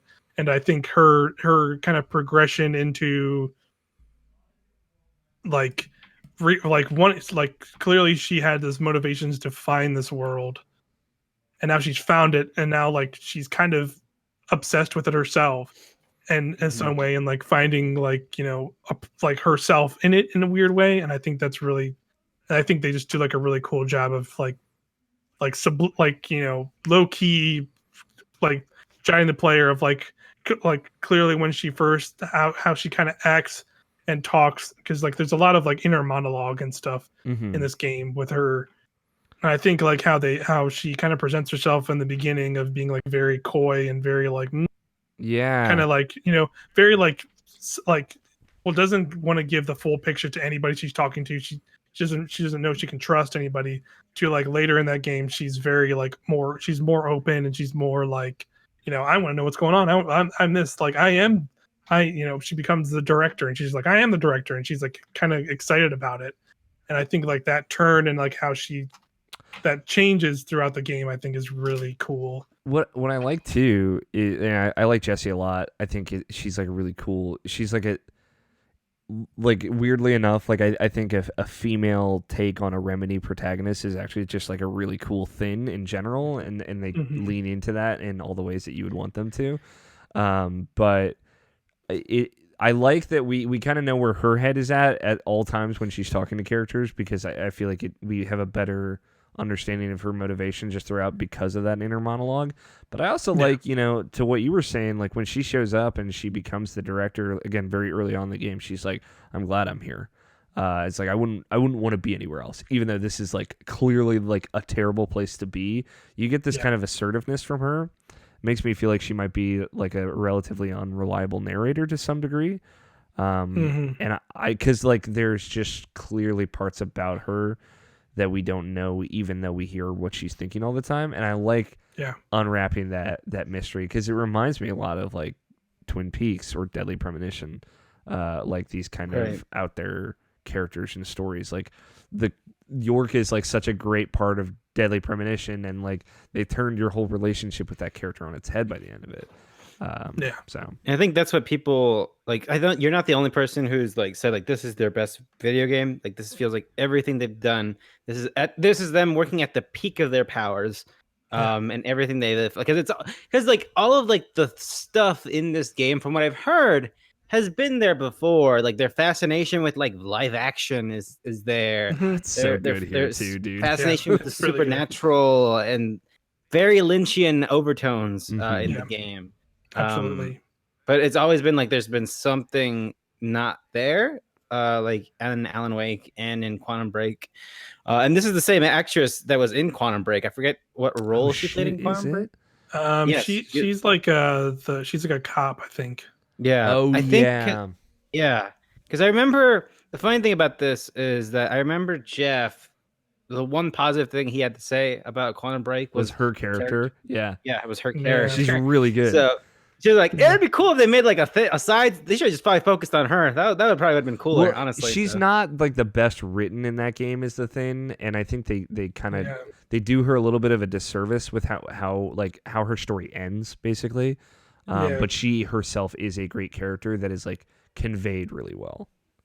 So because isn't she like in the very beginning of the game, but then she disappears for most of it, and then kind of then she just like reappears like kind of towards the very end. Remember the last thing that happens in Quantum Break, where he touches her shoulder and whispers that thing, and you're like, "What is this video game?" Like Quantum Break 2 will never happen, but god damn, would it be amazing if it did?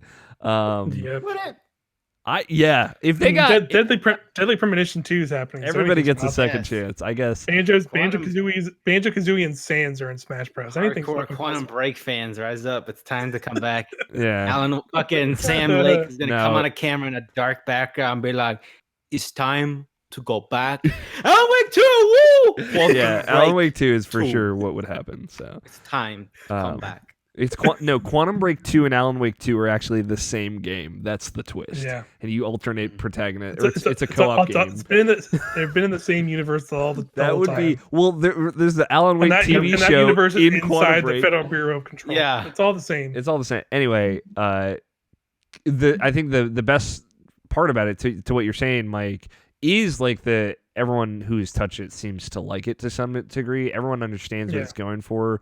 Obviously, it reviewed very well.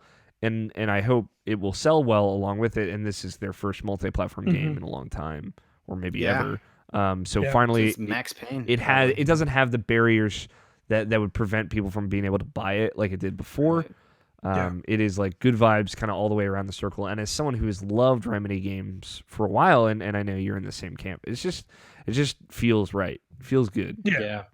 It's also coming out totally. in the fall, in a not too busy fall, so like it's doing well right now. But I feel like Control has, because it's like weird when you leave it to Game of the Year, right? It's like people are buying a lot of games and trying to catch up. Mm-hmm. I think Control has got enough energy in the tank to make it all the way to December in terms of sales. Yeah. So Yeah. And not to mention I don't think that they've like officially said this in like major capacity, but there's going to be 2 big expansions. right, For there's this gonna be game. expansions. For Oh, it, I didn't yeah. know that. Like Yeah. they're It's been doing a low like key thing, but yeah. yeah it was in like the documents they gave me, but I think there's been some articles around it now, but they've not like been like here's our roadmap or whatever like most people do. But they have like a big hot like winter again later in the winter there's going to be expansion, and then like early next year there's going to be another one.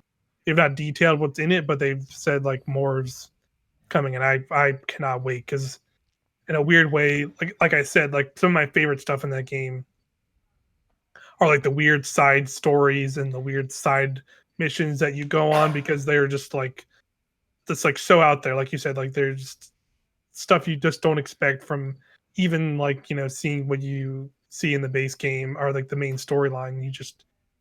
You're fighting a hiss down a corridor a lot, like through various corridors and exploring around through a lot of like the main story, but some of that side stuff is like completely different. You're fighting different enemies and you like don't even see some stuff. You like enemies and like things you encounter in those missions like don't even appear in any capacity. Right, and I heard there's a lot of it also. Yeah, there's like a lot of it. Like there's entire sections of like the different because like the game is set into like 4 big sectors of, and like you're in there. A lot of people have said this game's Metroidvania-esque, and like it kind of is. I'd say it's very like light in that stuff overall, but it is like a thing where each sector is kind of its own little map to like explore and find around. Like some of those maps, like you barely even explore half of them, and all the rest of that stuff that you find in some of those like has nothing to do with what's going on. It's you'll meet a side character and they'll give you a bunch of quests, and like they'll just be like, hey, I don't even know what his stuff is about.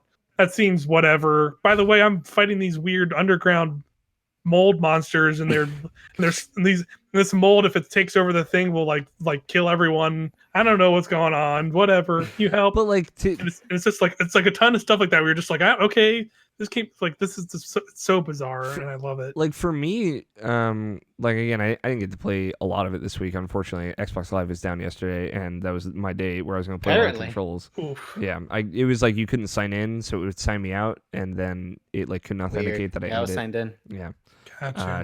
should have switched to offline play, but I didn't know I could do that because I'm dumb.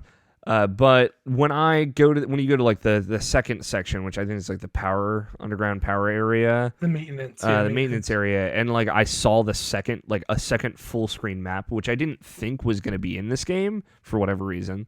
I thought the first map would just like have different layers or would expand out into different areas. I was like, fuck, this is like going to Norfair for the first time in Super Metroid, right? You're in like a whole new area and there's a whole new map. So like I got the Metroid vibes for sure, and knowing too, like there's a part in that maintenance section where you're like going down, and then you see like a grassy cave opening above that you can't get to. It's like, oh, I know because I played the PAX demo. Like I know there's like a hover kind of fly ability that I'll be able to get in there at some point. I'm like, man, that's like so cool. Like it feels like almost like Metroid Prime-y levels of quality of adapting the way you kind of naturally gain exploratory abilities to a 3D world. Mm-hmm. So I feel the Metroid vibe a lot, and it's really working for me. Yeah, and that stuff's still there, and I think like it has like it definitely has like that. I think it has that sense of exploration that like Metroidvania games have, but I think it's more so that like I don't think there are direct areas that are completely cut off that are like essential necessarily to like complete this game. I think that's where I start to lose the Metroidvania essence of it. You know what I mean? Sure. Where like you're getting new abilities and they will definitely get you into areas, but those areas are definitely like a lot of optional stuff that's worth seeing, and it's all cool stuff, but it's not necessarily like there's three abilities in this game you can completely not get, or actually it might be two, sorry. I think it's two abilities in this game that are like you could just not get them if you don't want them. You could miss the site, you could miss the where you go to find these missions, or you can find them and just can be like, I don't have to do these, I can keep going, and you can complete the game without them. Yeah, that's cool though. And I think that's cool. Yeah, I wonder how many copies this game needs to sell to break even. Yeah, I feel like not that much. I feel like they like made this game in a relatively short amount of time. I don't know what the team looked like for it, but like it is certainly. I don't know like, if they've been working on anything else. That's the thing. They certainly. They're a fancy studio. They got a hot tub in that studio. They just got back the publishing rights for Alan Wake, right? So like maybe that was just a thing that they were trying to attain in the background, and now they're gonna do something with that after Control and its expansions are done. For sure, it's got to come to like PS4, Switch, and Xbox One. Yep. Like get some revenue in, baby. I think that makes a lot of sense. That'd be cool. Alan Wake on Switch is all I fucking want now. That'd be dope. But I don't know. I'm just like I feel like Remedy's in a good spot. I think this game's going to do really well. I really hope so too. Enough people it's the biggest risk 505 has ever taken. That's for sure. Yeah, it's a big game, and they probably spent a lot of money on it. But I think everything about it, like there are enough people talking about it that I think it's going to be hard for it not to do well, or at least that's my hope. Yeah, and I think it is like, I think it. Excuse me. I think it is that. Excuse me. Like a perfect time for this game to drop in some ways, where, like you said, we are kind of getting into that fall season where it got out ahead of everything. I think it got out of everything, and I know you guys have talked about it on a few previous episodes. Like I was kind of in a similar camp where there wasn't a lot this summer that was really grabbing me. Like there was plenty of good games. Like there was bunch of games came out. Like you had Marvel Ultimate Alliance 3 and Fire Emblem, and that came out. Dragon Quest Builders 2. Like there were a bunch of games that did come out like in the summer this year, weirdly enough. But like I just wasn't really. I'm probably gonna play some of them at some point, but I was never just like, oh my god, I need to play this right now. Or like Control was kind of that. I was very excited for it, and it was that thing of being like, after this kind of a summer of feeling indifferent about games, I play this game. You're just like, yep, all right, I'm back in video games. Let's go. That's me with do this. Link's Awakening. It's also cool that again we were in the privileged position that we got the opportunity to cover it beforehand, and that you did so. And I think we've all been in with some like not as big key titles where we don't know what people are going to think about this game because you were like over the moon about it. And then when the reviews dropped, like everyone else was. Well, it's like every day in Slack, Mike sends one message like, "Y'all Control," for like 3 days. It really was. There was like every so often, I'm just Control on all caps.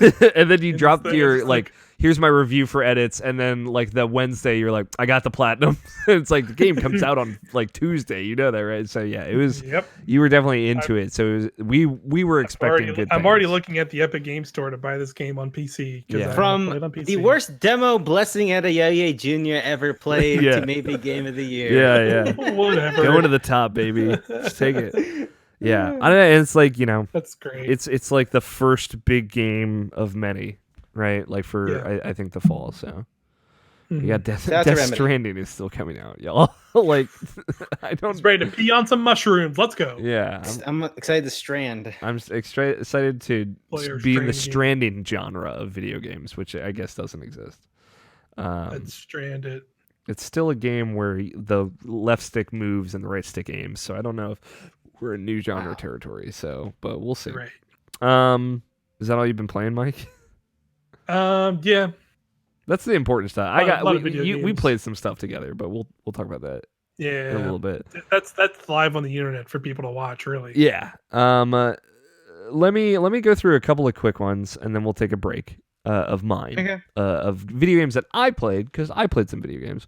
I bought Mana Spark, which is a roguelike that sounds almost identical to Children of Morta, honestly. Because it was like $2 on Switch, and I've been looking for like something to scratch that itch. Haven't played a lot of it, but I just want to let everybody know it's $2 on Switch, and maybe it's cool. Menace Park. We talked about Control. I beat Graveyard Keeper. I think I need to stop playing that game for me, because I put way too much time in that game. But I finished it. There is like a story and quests. It ends. There's a cutscene at the end. It's not that satisfying. But now that I've come back to it, they put out there's like a first expansion that they put out that lets you get these zombie workers that will kind of automate a lot of the tasks that you have to do. I like that game a lot. I think that helps that game a lot. I think the kind of shitty part about Graveyard Keeper is that you are still doing what feels like kind of menial tasks all the way through the end of that game. And part of that is like hammering home how important it is like to have resources to stockpile things, and that you are like still taking care of the graveyard all the way through the end of the game, and like burying corpses, selling the deeds, decorating the graves with tombstones and stuff like that. Like that is important all the way through the end of the game. But also like comparing it to, I think the closest thing that I can think of, Stardew Valley, it just, I don't know, that game has a way of feeling like even the menial tasks that you're doing are important because of how like you don't use as much energy to pick crops or plant things or fight enemies or like use any of your tools and stuff like that. So as you progress, you can do more things in a day just because you are more efficient. And there's a somewhat of that to Graveyard Keeper, but not to any, like nearly the same extent. You don't get more stamina. Your stamina bar is the same amount the whole game, as far as I know.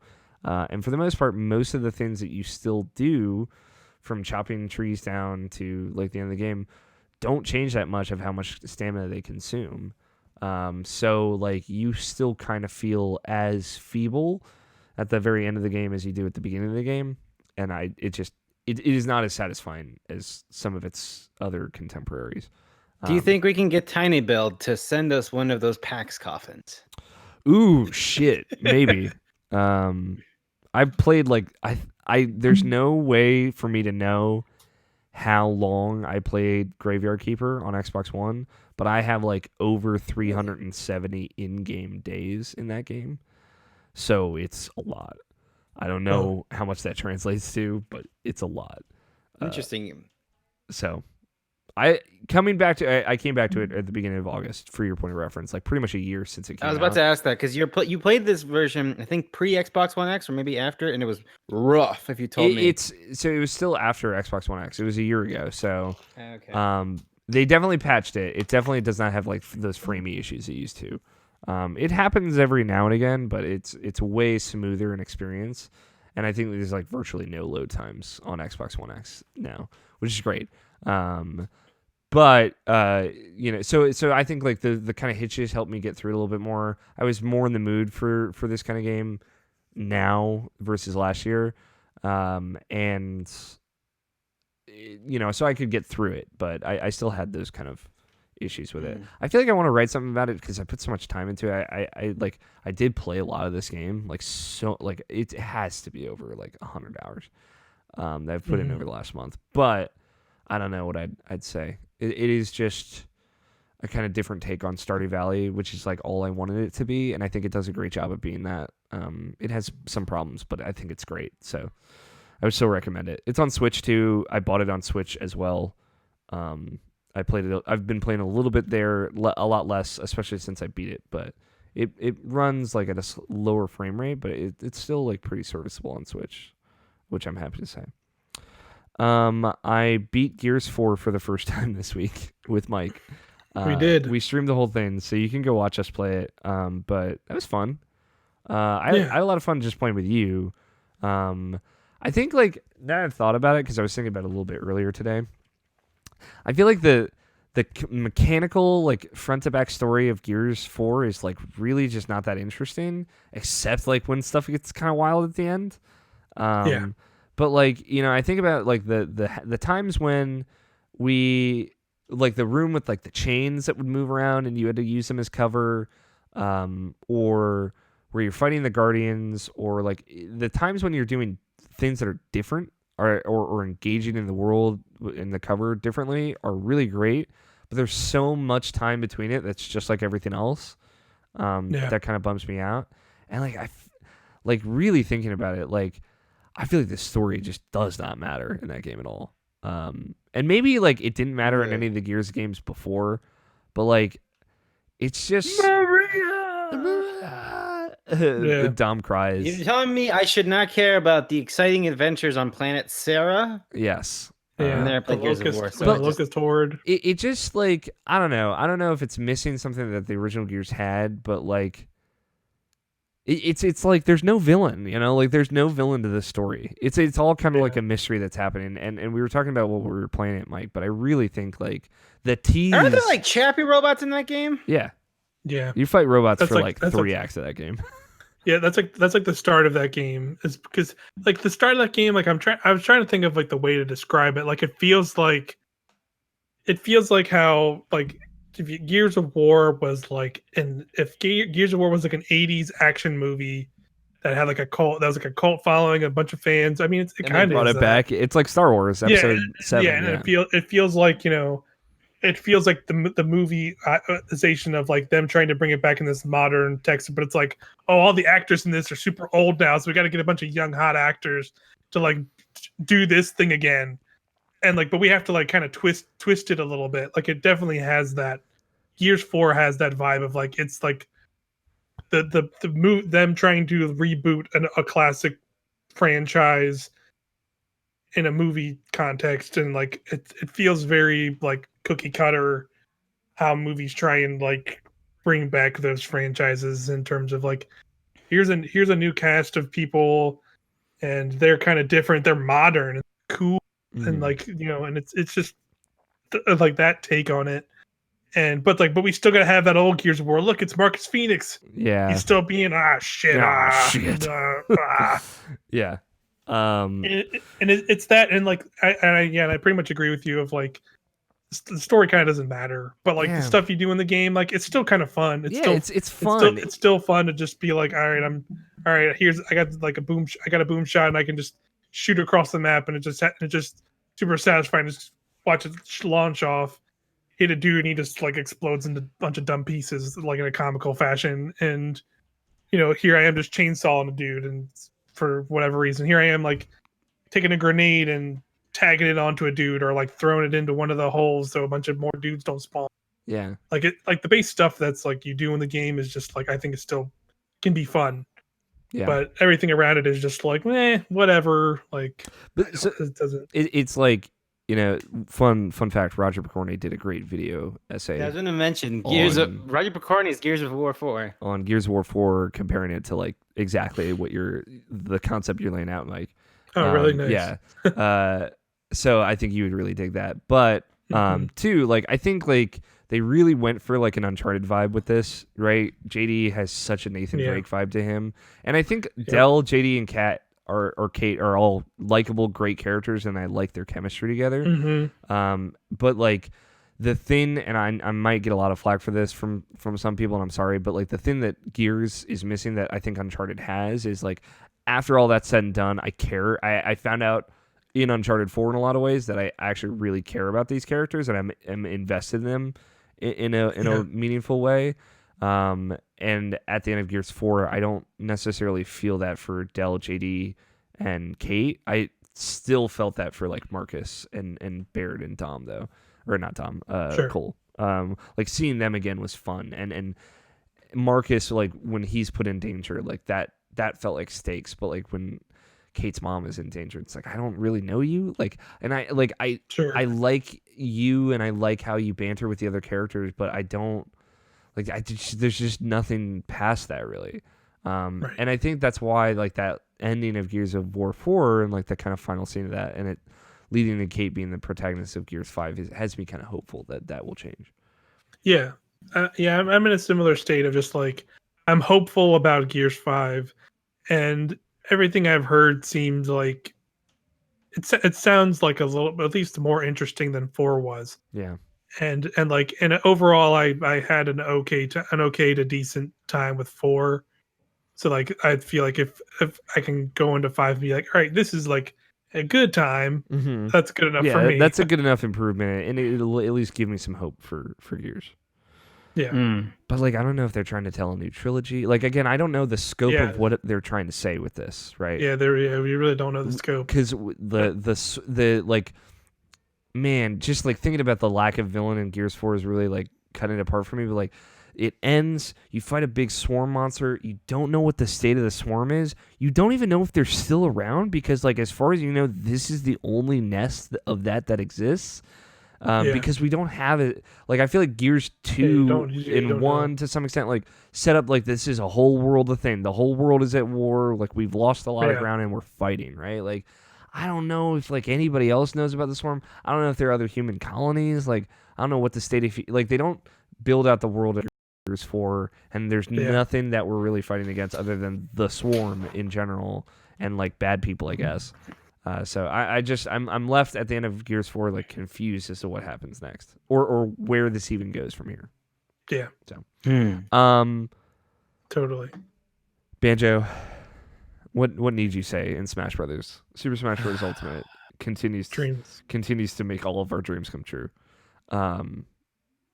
I sent a message in our like Scott, Mike, and I have like a private Smash Brothers / Kingdom Hearts Slack channel.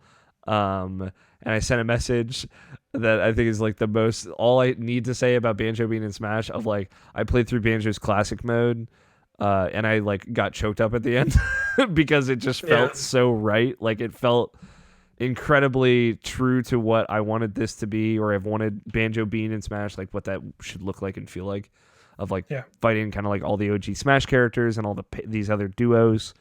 And then really good. And fighting Master Hand and Crazy Hand, because Banjo's part of Smash, he's part of the family, he gets to do it too. And I don't know, it was really cool. It's the music's great, the look is great, the noises, like the voice noises that he makes and Kazooie makes are perfect. It's like it's basically like the them completely, like they just basically took all the sounds and audios Banjo and Kazooie makes, just put them in the game, and it's perfect. Yep. The remixes are phenomenal remixes. They're so great, so good. Never in my life that I thought I wanted to hear Gobi Desert as a surf rock song, but there it is, and it's incredible. Yeah. So this guarantees that we're gonna see Banjo next gen, right? We got to 100%. Banjo's coming back. Yeah, I really think I think Alex, me and you have both said it a couple times in audio recorded form that I really think they're gonna do like a Crash Bandicoot Spyro type remake of 1 and with 2, the original 2 games, and just remake them completely. And they certainly have enough studios to do it internally. Here's the thing that we have not discussed in regards to that, Mike, because I definitely think it'll happen. Maybe not by the end of Xbox One, maybe next Xbox. It'll happen sometime, I think, maybe in the next 2 years. But should there be, for this remake, should there be voice acting? No. Okay. It should just be like the gibberish voices that they've always done. Okay. I could. It got annoying in Ukulele, but sure, you gotta do it again. It's just there's so much dialogue in Banjo Tooie. Like, I don't know how you could do it well. Maybe you'd have to rewrite everything. I think you'd have to truncate all of the speech in that game because it's so like loquacious. Like, it's drawn out to the most. Like, everything is in such detail. But I don't know. I think that could be cool. Yeah, I think they could find the right balance with that. I just want to see Xbox One X fur tech on Banjo. Yeah, because Conquer Live and Reloaded looked amazing, and that was on the original Xbox. Right. So let's do it. Yeah. Smash Bros.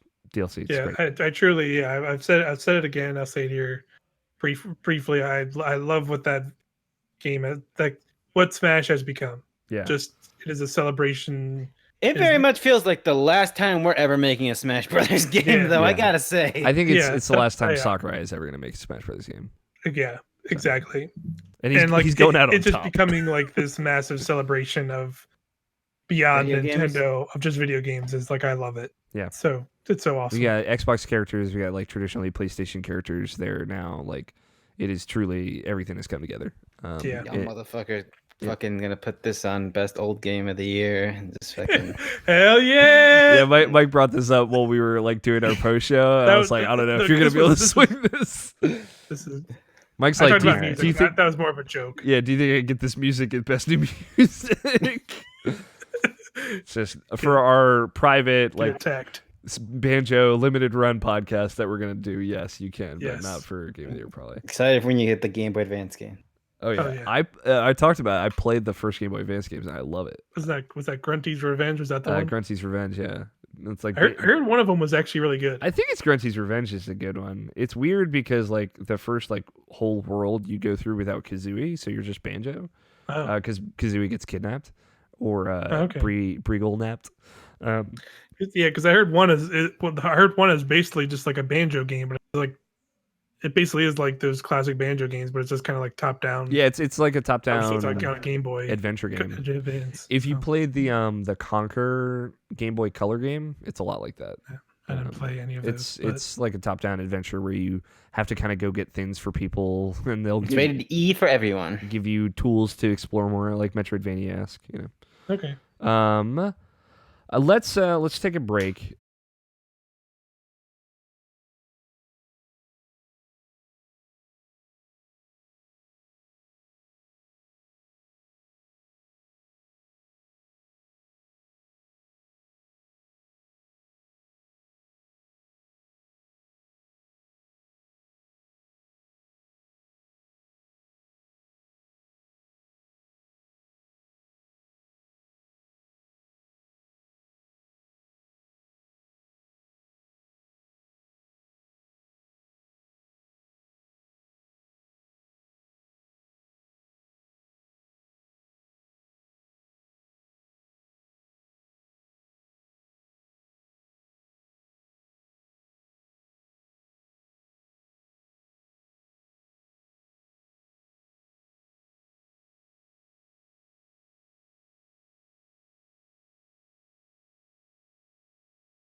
Sorry, chat. All right, we're up and live again. Let's get back to it. Hanging in there, Scott. He's dead. He's not back. He left a while ago. Oh, yeah. He left like 45 minutes ago. Certainly. No, well, he said he was gonna step away. I heard him. Okay. Okay. Maybe we should wait for Scott to come back then. Yeah, we should. Hang It's out a the little right bit. thing to do. Nice. George, what movies have you watched recently? Recently, we just did our movies podcast. We didn't see a lot. That's why I asked you. God, don't ruin my transitions. Saw Ready or Not. Okay. Anyways, that movie's good. It Chapter 2 is too long. I think that's gonna be the overwhelming consensus from what I've seen online. Too long. I was gonna say I'm green. Oh, I'm red again. Never mind. Go ahead. please, Beep, beep, beep, boop, speak, beep, speak, boop, boop. George. My favorite thing, the clearest thing that came out of that was him crying. That came out crystal clear with everything. My connection goes red, and I know that you can't hear me. It's green now, so you should be able to hear me. And it's red now. Well, I'm hooked up to the Ethernet, so I know I'm good. Anyways, It Chapter 2 is good. I don't know what else is this year that I guess there's like a few things I want to see, but I don't know. I feel like this year's gonna be a weird one in terms of like I do a movie podcast and we rank a few movies from 1 to 10. There is not like right now. I think for me, for our group, there's a clear number 1, but everything else is like, yeah. I want you to know, George, I too am hooked up to Ethernet. Oh, okay. man, This is just the world I live in. I'm on Wi-Fi. I'm good. I was gonna say Ready or Not looked really dumb to me, but I also irrationally hate horror movies. So, Oh, so then that's the thing. yeah. Yeah, it was good. I think, yeah, the biggest recommendation I think I can make this year is The Farewell, but that movie got people know about that movie. Is that I didn't like Booksmart. Yeah, that and Booksmart. Okay. I did not like Booksmart, so Okay. that's just me though. I'm like the only person I know who doesn't know that like that movie. So Scott, did you come back? Dead. I just came back. Oh, there it is. Perfect timing. great. All right. Are you ready, Scott? Are you hanging in it over there? I am now ready. Okay, cool. Okay, cool. I'll take it. Hey everybody, welcome back. Let's talk about other video games. One that disappointed George, one that disappointed me. My review of Creature in the Well went out, so people know. I couldn't necessarily give how I felt about it away before, but I talked about it a little bit. I like the ideas. I honestly, I don't know, George, if you want me to talk about it. I've only played a little bit of it. I mean, if you don't have to be like. There's a review on rationalpassions.com if you want to hear Alex's more thorough. Literally, 4 of us have gone through his words and edited and make sure. Is that sure what you mean? So you should read that. But I think you should give general thoughts and feelings on it. Yeah. Yeah. I appreciate all the edits too. That was one where when I was writing it, I was like, I don't know if this is good.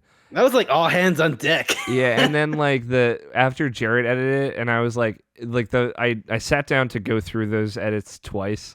One was at midnight, and I was I was just staring at it do I just throw this out? I should just write something else. This is terrible. That is how bad I felt about it.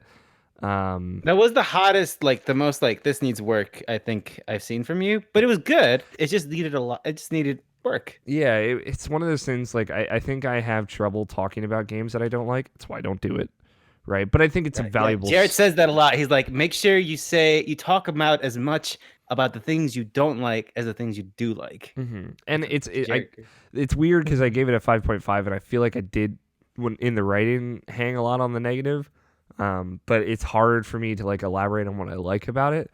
I think the idea is really cool. I think it feels really good. Above anything else, just play wise, I think it's great. I had very minimal performance issues, and there's a lot going on screen all the time on Switch, right, which is where I played it. And it's got such a great style. I think it's really pretty. I think it looks just stellar, the kind of thick lines and the pastelliness to it, and like It looks gorgeous. strong Holy colors. moly. Yeah. Yeah. And like all the characters have like such a quirky look to them. I think they're very charming looking. And I think it just feels great. It feels great to play, right? You have two weapons, right? A weapon you use to charge up pinballs, which are just like these energy cores you're powering up these rooms with. And you have a weapon that will shoot them, like launch them from you.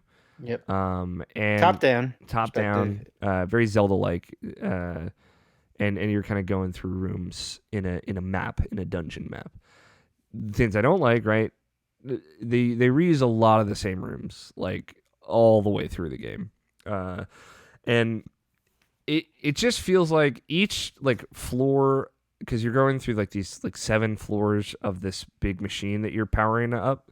You're going through each room, and by hitting the pinballs at these like bumper or like flipper looking objects, you are charging them, and that is you are charging each room to full capacity. And by getting charge from these, by hitting these things, you can open doors, and that's how you progress, right? Which is, like at the end of the day, you just go in a room and you hit the pinballs, and then you move on. Like that's what I did throughout most of it. You can skip rooms if you've accrued enough power to kind of skip them, because doors, you need a certain amount to get through doors. But the game is short enough that I don't think there's any point not like skipping any room. But you do go through the same room like 15, 20 times, like over and over and over again. Every floor has a different mechanic, but like I feel like it dominates like maybe half of that floor, and then the other half are like reimagining of rooms you've just seen before that are maybe a little bit different, or that are just exactly the same. Maybe with the mechanic of that floor tacked on, but they never like. I think of like a Mario game, and I know it's shitty to compare things to other things, but like in like World 2 of Mario game, we're gonna do the ice world, right? We're gonna really thoroughly explore the different ways that you can engage with that with platforming, right? And I think they start to explore some of the ways that you can engage with this in pinball or in their own mechanics that they've laid out. But I feel like they just fall back onto those kind of safe rooms more often than they experimented with the kind of different rooms. Like, so like one of the floors, for example, has like this kind of like, it looks like a little switch, right? And if you hit one side of it, it turns and it activates like platforms or walls that will come up and block or uncover things, right? And they use that in like the boss, which I appreciate, because not every floor the mechanic is not always used in the boss. But I feel like they use it in like 3 hallways, and they just never use it again on that floor. And it was like the mechanic of that floor. And I just was like, man, I really wish there was more of this. Or if they used it in 5 or 6 rooms of the 16 or 20 or whatever, it's like this used the same exact way in every room. So I feel like they just introduced something, and they just kind of very gingerly add it to the same mechanics that are just the same throughout the whole game. It just wore me down throughout it. And on top of that, the way they made the game harder is by like throwing more hazards at you. And I just like, I don't know, I felt like maybe this is totally maybe on me versus, and maybe it's why I liked it a lot less than a lot of other reviewers. I just didn't think that this needed to be a hard game, I think. Like I felt like ultimately I would have had way more fun with it if I just went through and charged up every room and it felt more like a puzzle game, because I feel like the action, like it being like kind of action driven, was like against the spirit of what it was doing, like of the fun parts about it, of like the chaotic nature of pinball. And like I don't, again, I think that's more like how I felt at the end of it. I know a lot of people probably don't agree with that. But like it felt like the adventure part of it was so secondary to the pinball part of it, which was good, but they just were at odds, right? Like me going through a dungeon and having to get hurt and heal myself was like unnecessary to the point of the game, to like everything else in the game, and it only ever set me back. I never felt like I was like challenged in a really fun way because I kept dying from these like AoE attacks that just are everywhere by the end of the game. And like the last boss fight, because you like engage with a creature like at the end of every floor, right? And you go through like these 3 levels or 4 levels or 5 by the end of it, of like the creature is throwing attacks at you, or moving and changing things on the board, and you have to play pinball around that. And that stuff's really cool.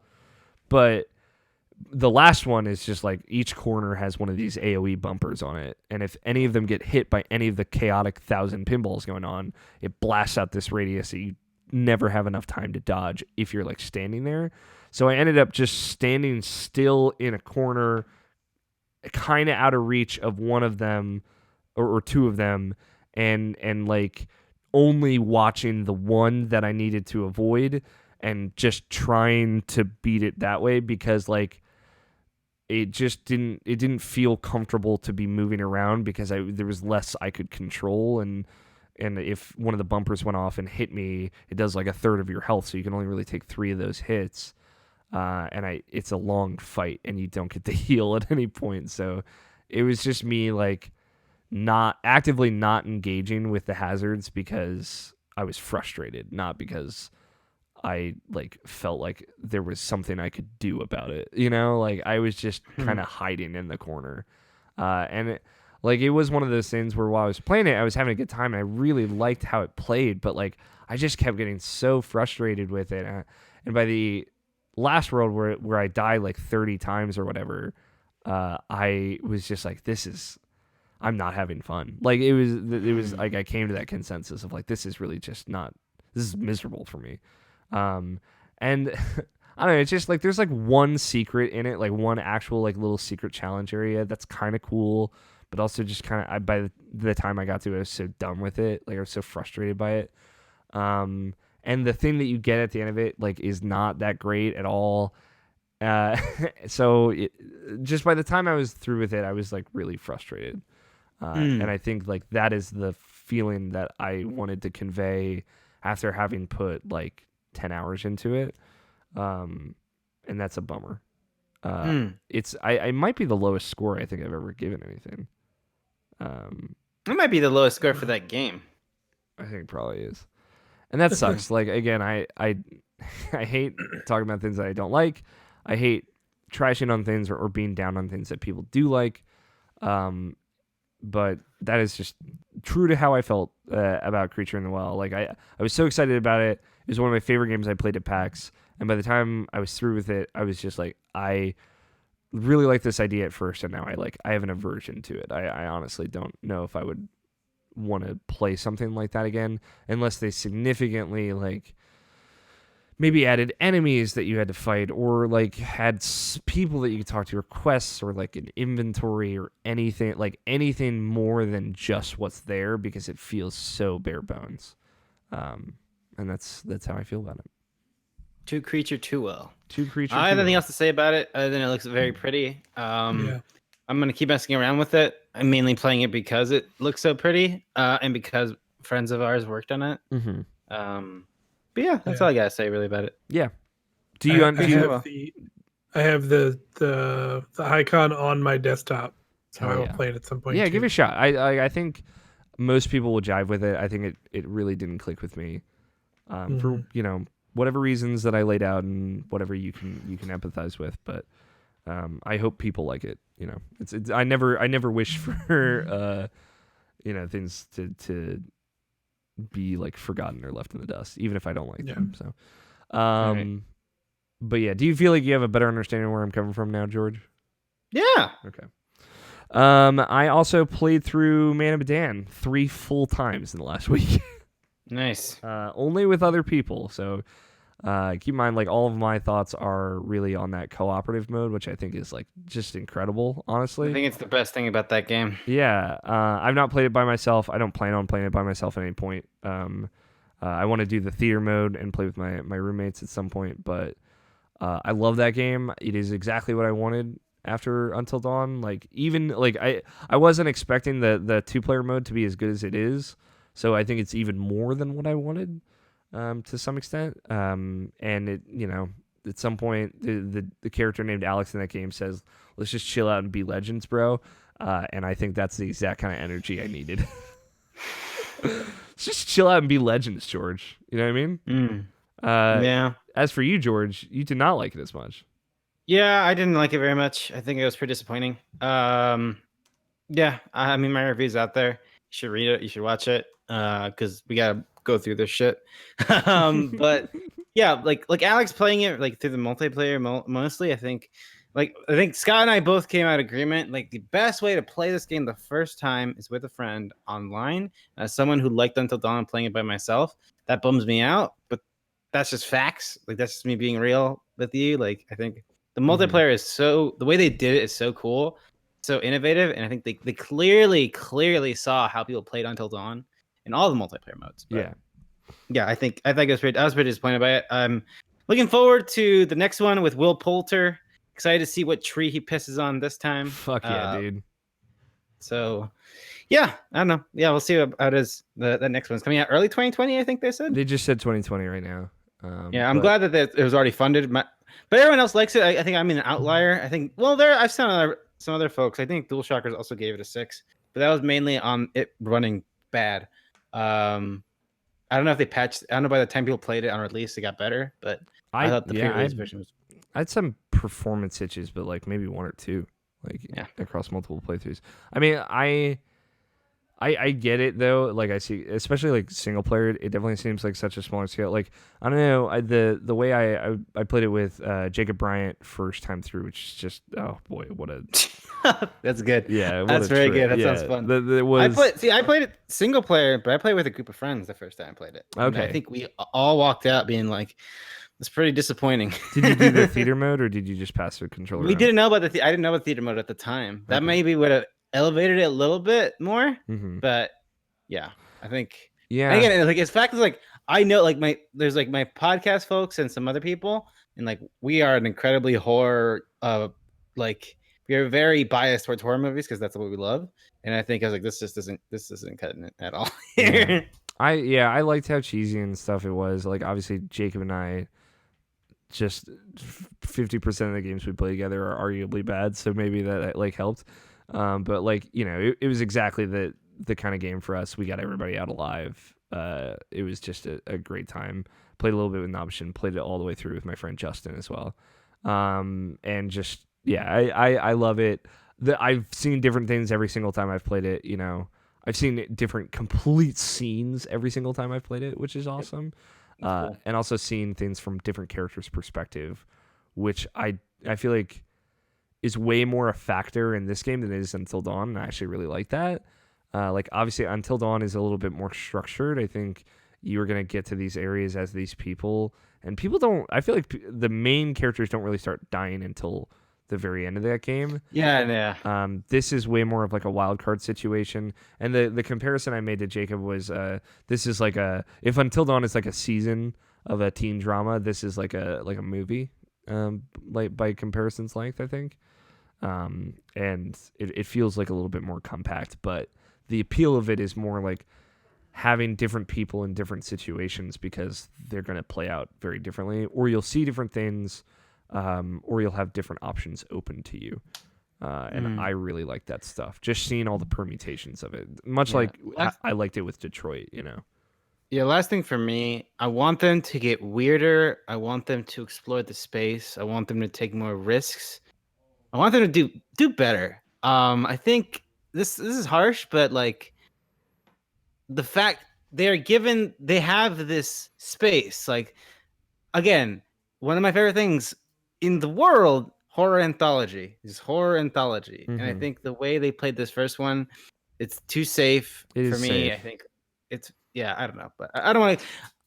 I mean, it's fine. I'm excited to see. I'll say this: like the Doc Brown spider monster of this game, like the hook, like the Thin, is like kind of lame. I think. It only works because of the multiplayer thing. It really only way does. it works. That's the only way it works. Because if you're playing by yourself, I can see like if you're just in those moments, like it's like, well, what's the point? Yeah. Or if like the other characters are dead, like what happens? Like yeah. But that's the thing. I feel more inclined to do that kind of stuff with Man of Medan than I did Until Dawn because it is just a way more consumable experience, which I like. I have a feeling that they're gonna keep building these games out to be played through like shorter games to be played through more than once versus longer games to be played through with like once or with a group of people. And I'm okay with that. It might not necessarily be the direction they go that you want them to go, George, but I think I'm into it. We'll see. In little hope, we'll find out. That's all the video games I've been playing though. George, what else you got? Yeah, I'm gonna sort of breeze through some of these. Like, I obviously didn't have a lot. I did play Creature Noel, but I already gave my 2 cents on that. Some things that I want to touch on that we're gonna have coverage for. I played Telling Lies, which is the spiritual successor to Her Story, which is an FMV-driven mystery adventure game where you are on a fake computer OS, going through video files and trying to piece together a story. Her Story was a game that was very gripping for me. It's probably one of the best like experiences of a game I've had in terms of like not just the game content itself, but just everything that went into me playing it, for me discovering it, to the way I went along playing it, and just how it all came together for me. And I think Ian Purcell, who I'm doing a review discussion for this game for, also felt the same way. And so we talked about this game and how we feel about it. Yeah, I think if that pitch, like, because this is the exact same setup, you're on a computer, you're looking at video files, you're trying to piece together a story. This is not as gripping as Her Story. If you this is the first time you've ever heard of this concept or these games, I'd recommend you try out Her Story if this concept sounds interesting to you. Yeah, I think Telling Lies is definitely still worth the play, but it is a longer game. It is not as much of a thriller as it is just a good story being told. But yeah, that's all I really want to say about it because we're gonna have content on it on the site. George, can I interrupt you real quick for a bit of housekeeping that I forgot to mention? Ooh, what's that? We are doing a charity live stream on Wednesday. Oh yeah, this comes out. Wow. Which is just, again, we are doing a lot of things. Technically, we are doing charity streams this whole coming week. Mike forgot. This is this project. But yeah, it's just I just want to mention it now. I will go more into it in the closer here once we kind of get to the very end. But just want to throw it out there. If you're listening to this audio version and somehow you got through the first 2 hours on Tuesday, hey, tomorrow we are doing a charity live stream, and you should come to twitch.tv/Irrational and check it out.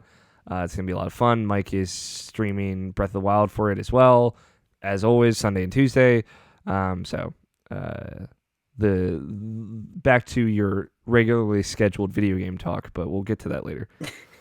Wow, yeah, I can't forgot about that. But yeah, Telling Lies. Yeah, we'll have content about that on the site soon. Excited to hear you and Ian talk about it to some extent, because I'm not going to listen to spoiler stuff. But spoilers, we did that. I did it right before we got here, so I had to like wrap it up. But yeah, it's intriguing. It's horny. It's exciting. It's an interesting game, but it's not as good as Her Story is the ultimate conclusion we came to. But it's still good on its own merit. Another game that we're also going to have coverage on the site for in another OK Beast crossover is going to be Dangerous Driving. This game is these are just all spiritual successors. Spiritual successor to the Burnout style of game. Burnout 3 Revenge specifically, not Paradise. This is made by Three Fields Entertainment, who is a small indie studio founded by Fiona Sperry and Alex Ward, who were leads at old Criterion, the Criterion that made Burnout, that made Need for Speed Most Wanted and Need for Speed Hot Pursuit, which are some of the best Need for Speed games. This game is 100% trying to recreate Burnout 3. It is a much smaller scale game. The progression is kind of rough. There's no music in this game at all, apart from an opening track in the menu. You have to hook it up to Spotify. Whoa. There's no music. It is just silent because Mike is shaking his head hard, like looks so perturbed. There's no music, none at all. That's it's super wild. weird. Yeah, you have to use Spotify, and they realized that because like Burnout had like mid 2000s, some Yeah. 41, and fucking all this shit. But And yeah, Blessing, we haven't recorded yet, but Blessing and I will be talking about it because, like Ian and I, Blessing and I share a huge love for that genre of racing game, that the arcade racer. And Blessing has done video essays on Burnout, so I'm excited to talk to him about it. But this game, if the pitch sounds interesting to you, that you remember Burnout 3, don't you wish they made another Burnout? Look up footage for this Don't you wish game. your boyfriend looked hot like that? Yeah. It scratches that itch, but it's not all the way there. But it's still interesting, and I think it's worth at least someone checking it out because I get the feeling that these guys could like they're maybe again, I don't want to say out of turn, but like they need a win. The studio. So yeah, that's Dangerous Driving again. What else we got? What else have I been playing? Yeah, let's go through all these small ones. Sure. I got my own small indie highlights here. Yeah. Too many indie So games, this man. is the next game I have been playing is Fit for a King. Fit for a King is developed by Kit Fox Games, who you may know as the people who are making Boyfriend Dungeon. Mm-hmm. That's, I guess, maybe a small Skunkworks team, or maybe this is from a game jam. This game came out, but it is a like old Apple II looking game that is a text adventure game where you are. Is it King Louis the 14th? Let me look this up right now. You're really definitely gonna get that answer from us, huh? I'm gonna say I'm pretty sure it's King. Oh Louis yeah, the that King Louis. Yeah. No, it's 14. Yeah, I want to say King Louis the 14th, France. If you remember history class, if you remember your history class, you were learning about history. This is the guy who had a shit ton of wives. He just had so many wives, and he just kept like pretty much taking the church, taking the power away from the church to be like, man, you know what's great? Sinning. That shit's great. I love gluttony. I love overspending. Hell yeah. Yeah, my kind of I love all guy. my wives. Let's have some fun here. And so that's like the pitch, because I think that's how I read it, and then maybe a lot of folks read it when you're in history class. Like, this guy sounds wild. Is he a cop? Because he sounds like a fucking cop. So in this text adventure game, it's like a silly, fun, like 2D game where you are King Louis and you're making dumb decisions, like, but it is text adventure still. So you're like pressing W to talk to someone, and then that character only has a certain, like, you have to type in a key phrase and they'll respond to that phrase. Otherwise, they'll just say what, or I do not know how to what. I don't know how to, like, the words how's your day type? going, something. Okay. Like, they need an action or a verb. Okay. It's not really my thing, but it's a thing that they're doing. I think like it must have been a game jam idea or something while they were working on Boyfriend Dungeon, because it is some of the key crew that's working at that studio. I think they might have another game development actually, so maybe they broke out into teams. I don't know. They had I remember I've seen their PAX booth multiple times. They have multiple games. I can't think of all of them off the top of my head though. Yeah, they had one they announced at the last Kind of Funny Game showcase at E3 that looks awesome. Mm-hmm. And on top of Boyfriend Dungeon. But yeah, that's Fit for a King. If any of that I just explained sounds interesting to you at all, give it a look. Yeah, they just sent me the key for it, so I was like, sure, why not? And yeah, it's interesting. That's Fit for a King. One of the last small ones I just started playing this morning because I got sent the code this morning is called Agent A Puzzle in Disguise. Nothing like a Saturday morning game code, dude. Yeah, I know, right? I was like, oh, Jesus, thank you. Thank you for That's how I got Firewatch on a Saturday morning 2 weeks before it came out on a snow day. And I was like, oh, wow. Fuck yes, dude. So yeah, Agent A, I think this was a mobile game originally. It is a puzzle game. This is like it was like episodic on mobile, but this is just like the collection on Switch, PlayStation 4, and Xbox One. And I think that email sent to Xbox 360 as well, which was like, what? Whoa. Yeah, weird. God, I hope but yeah, that's this true. one. Yeah, there might have been a typo on their email, but that's what their email said. They're bringing it back. The Xbox 360 is coming back. Finally, bringing it back. Summer of Arcade is back. So yeah, this is I don't know how to describe the art style. It looks kind of like, this is going to sound pejorative, but I don't mean pejorative. It looks like like the old Esurance commercials where like the animated cartoon pink haired lady, and she'd like go on missions Yeah. and shit. Do you guys remember this I at do all? remember Yeah, this. yeah. Insurance Girl. Yeah, the Yeah. insurance girl. Yeah, that it kind of looks like that. Again, I don't mean it to be in a pejorative way at It all. looks like Puzzle Agent. Why aren't It you? looks like puzzle. It Why kinda aren't looks you like Puzzle using Agent, the but, like, brighter. closest natural comparison that nobody knows about? Yeah, sorry, Hey. I don't know shit about Puzzle Agent. Puzzle Agent's good. Puzzle but, Agent's cool. but yeah, it's Good it's game. a it's a good puzzler. I played it this morning. I got through the first chapter, which is like 5 chapters, so it's a rather short game.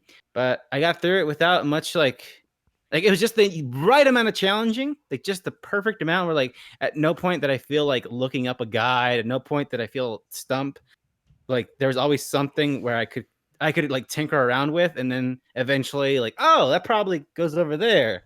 So it was neat. I think I'll just poke around for it. It's a good podcast game, so that's probably what I use it as. Cool. Sounds like That a is good shit. again Agent A puzzle in disguise. I think it's what its full name on consoles, but Cool. Cool. and then the last game I have to talk about here is Blair Witch. Blair Witch. Yo, The I feel 90s like are back, game- baby. Yeah. This game just kind of came out, huh? Yeah. Nobody. They announced it at They E3. they found the footage and then it came out. Yep. And there it was. New details surfacing with the footage of Blair Witch. Here it is. The Yeah. information is out there. It turns out it was a video game the whole time. Yeah. So for me, as a person who enjoys horror, and I found out that this and Man of Damn were dropping on the same day, I was like, oh, what a great day for like people who like horror stuff. But Mhm.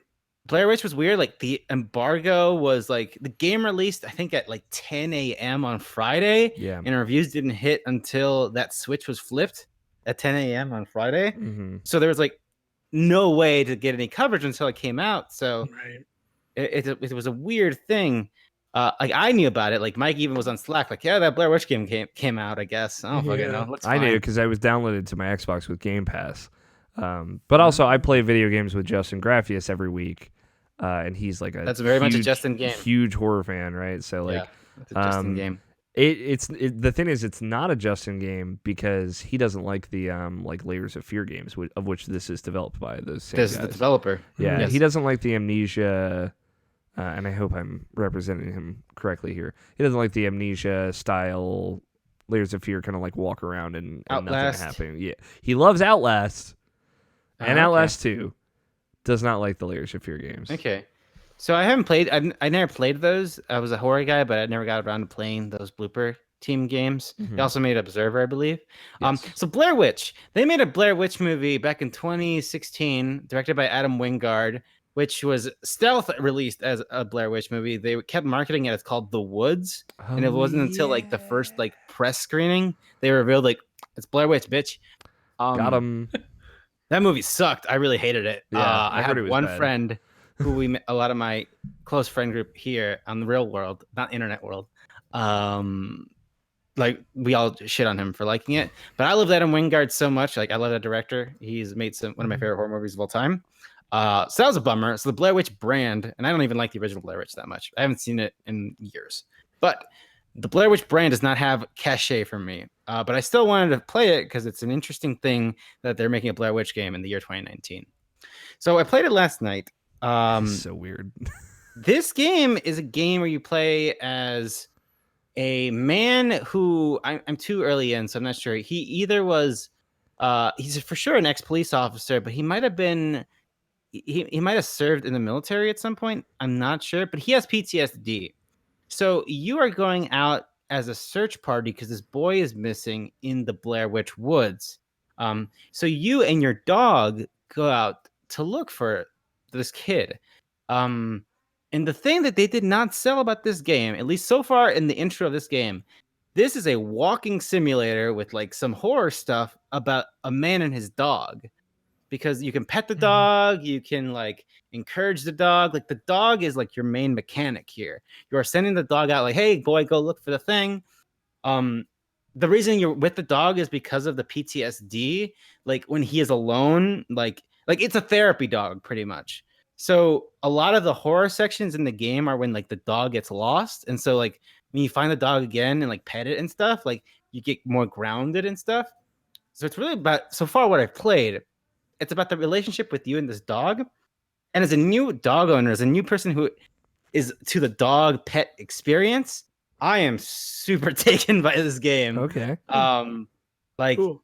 like it's really nice. Like I don't know, like having that, like it's spooky, but you have your best friend there to, like I don't know, like when the dog gets scared, like I feel something, and I don't know if like these are all new feelings to me.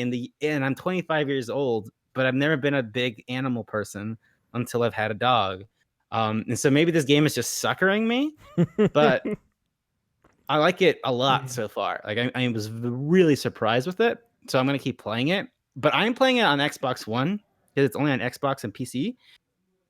Yo, Xbox One S, retire. I don't, man. This what game looks rough? I think the game looks rough on Xbox One. Like That's crazy to hear, man. I mean, Like- again, like- I'm coming from my ivory tower of the X over here, but X. uh, I'm coming from my vapor chamber.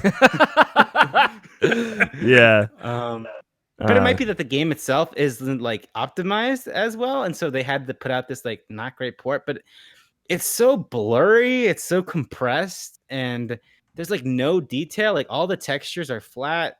And I even was like, is this just the game looks like shit and it's just like whatever? And then I looked at the Xbox One X, where I was like, nope, that looks like a modern 2019 video game. That is what I would expect from a video game. So this feels like I'm playing the Switch version of the game. So I'm kind of bummed that I'm playing it on an Xbox One S. But yeah, I think that game may have a lot more than meets the eye, but maybe that's just me. I'm interested more to play it, but I'm really surprised with it so far.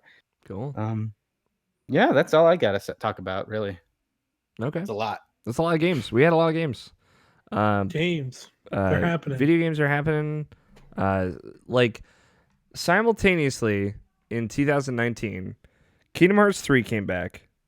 World of Warcraft came back. Remedy came back.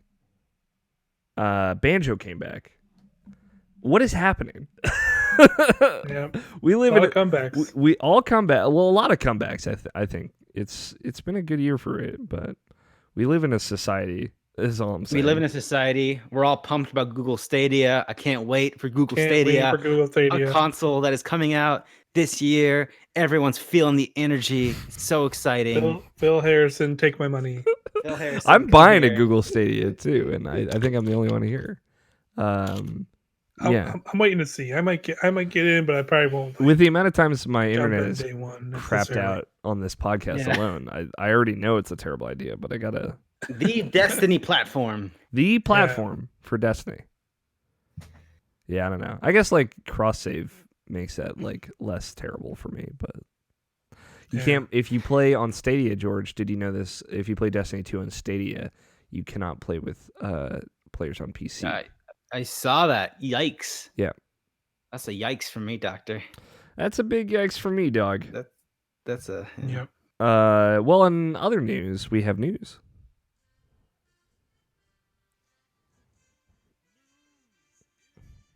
I'm not hearing anything. That's what Tony does every time too. They've done it. They done it, did done it. They did it. We did it. So Nintendo was like, "Hey, let's just have a direct." I think they said that on Monday, and it was happening on Wednesday. that was quicker than that, wasn't it? Tuesday It was to like Wednesday, Tuesday maybe. to I think, Wednesday. yeah, I think Tuesday it was night, the too. day before. Yeah, They're like just trying, like, how much power, how much clout do we have? Can we like just put like less than 24 hours that we're gonna turns out they can. Yeah, they can do whatever Yeah. the fuck they want, dude. Yeah, they can just announce Deadly Premonition 2 on September 4th and act like it's not a big deal. And depending on who you they ask, can put it Banjo. is. They can put Banjo, Kazooie, and Sans from Undertale in Smash on September 4th, and don't think the internet's just gonna fucking buckle on itself. Yeah, they can just do whatever the fuck they want. So Nintendo had a direct. This is really the only news I pulled this week. I think at some point in the last 2 weeks, something's happening with Telltale. Yeah, Yeah, it's not that big of a deal. Somebody bought like the rights to it and are just gonna use the IP and maybe make something out of it. That's not really Yeah. any. Cool. yeah. I think like the only thing that's going to be happening soon, potentially, or quote unquote soon, is that Puzzle Agent. Puzzle Agent 3. It's coming. Okay. No, it's going to be that they're putting Telltale games back out on like about the market. Cool. Yeah, some of them. That's good. Some of them. That like, is- I feel like that's going to happen. That's like, George, I know First before anything. you are a preservationist as far as games are concerned. I have that in me as well. I don't think it's to the same extent, but like it is always like it is honestly a like gut-wrenchingly like heart drop into your stomach feeling when you hear like a game is being removed, right? It's just really scary. The idea like these things we talk about and consume so many hours of our time like could just disappear from existence, and then it's one of those things where it's like the last person who remember like the you are as old as the last time you were thought of in a person's head, right? Like that feeling of like, man, this game will just get forgotten, like that's a horrible feeling. But let's breeze through this direct. What's a great feeling? Nintendo Direct. We have a post show. We went through all the announcements there. I wanted to kind of highlight a few things, some of the big things. Overwatch, which had leaked earlier in the week, announced verified coming to Switch October 15th. It's $40 United States dollars, which is a price point. That's a no from me, dog. Yeah, I'm tempted. I love I wanted when I was playing Overwatch a lot. That's when I wanted it on Switch. Now it seems like a weird time for it. But I still love that game. And I'm not as high on it as I was like the first year it came out, where it was my game of the year and it was the Irrational Passions podcast game of the year and all that. But I still feel good about it, and I still like the changes they've made. But that's cool. All the DLC and stuff. The thing I'm worried about is like we talked about like cross save levels of things. Like, can you bring your save over from PS4, Xbox 360, or Xbox One? Probably not. But also. Patches and updates, are they going to push live to Switch the same with PS4, Xbox One? I assume so, but I don't know. I just don't know. So let's get to the big stuff. Smash Brothers announcements. Banjo Kazooie out. They shadow dropped that, which was rad. They also announced Terry Bogard is the next character. Was this like a George thing? George, did this connect with you? No, this is a very niche one. This is very much Nintendo chose it. They value their relationship with SNK, I guess. It is cool though. Any of those lineage picks I think are cool still. I feel like that's what it was. I feel like this was like what like they've specifically a lot with Ultimate, they've tried to kind of bring classic things like I think of like Castlevania. Yeah. Specifically, and like even like there's some of the other like weird deep cut stuff that's in Ultimate, like certain music tracks and like some of the spirit stuff. Like I feel like with Ultimate they were definitely trying to like pull more stuff from history, right, and use Smash as like it's more modern and it's popularity with people with like a younger Nintendo audience. It also captures a specific time and place. Like we got Nintendo, we got Sega, we got Neo Geo now. It is very much like in the celebration of a video game.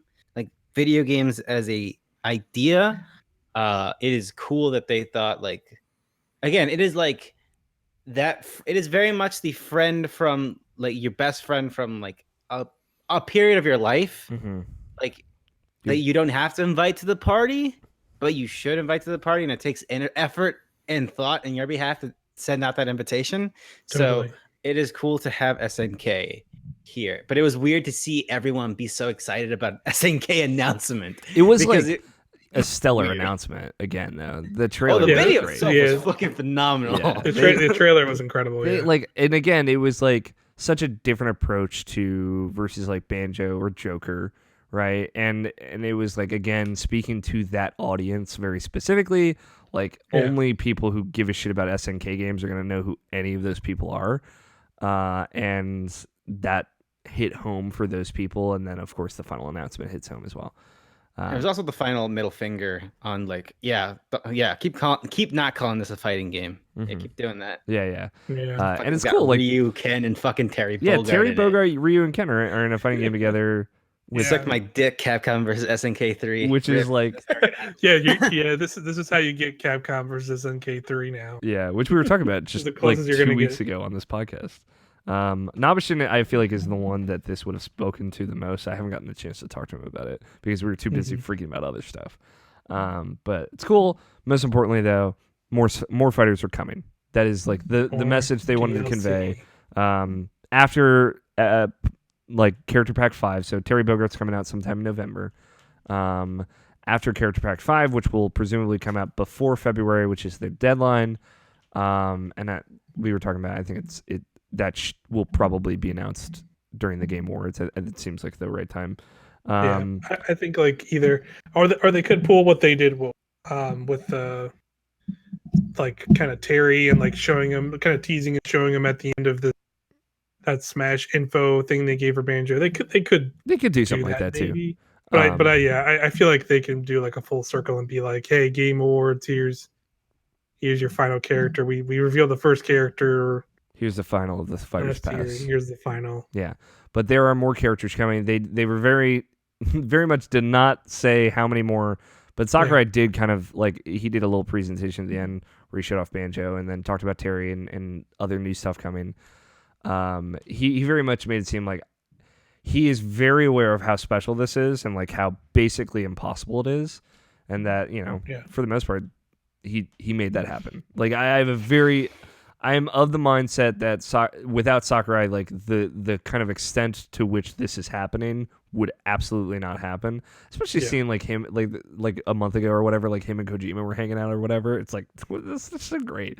And again, I think Sakurai is almost becoming like a Kojima-esque figure within Nintendo, and that's awesome. And I think he deserves it. He clearly works so hard on all of these things. Yeah. And he wants to make this as amazing as it can be, and that's just it is really like he wants to make this like a family, like, you know, bringing the family of video games as a whole together. It is the largest cookout. Yeah, it's the biggest cookout, and everyone who we can fit is invited. So let's just see how far we can take this.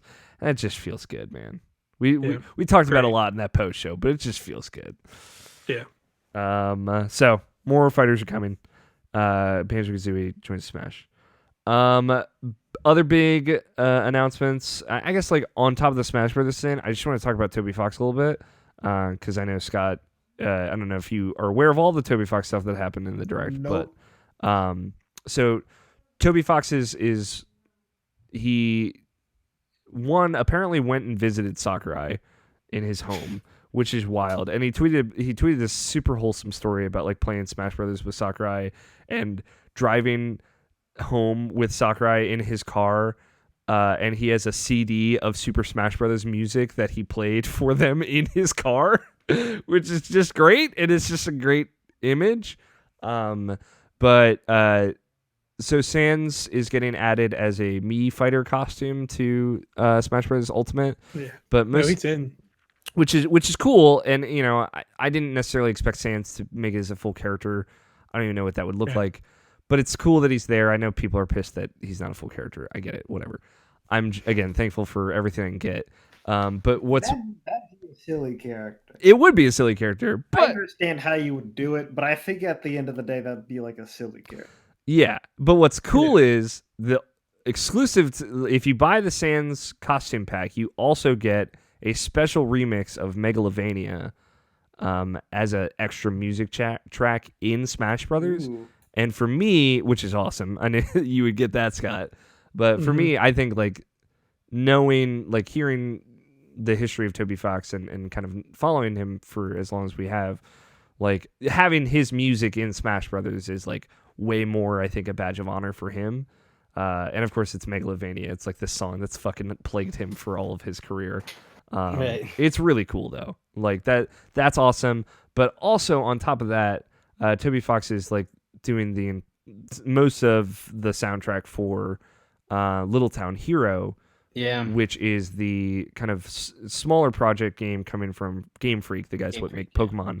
And he tweeted about that as well. He's doing the music composition with that. It's him and the person who did all the music for Pokemon Black and White, which is my favorite Pokemon game, which is awesome. But like that's just another thing of like they specifically called out Toby Fox in that Direct, and that he's doing the music, and like music is his thing first and foremost, as far as I know.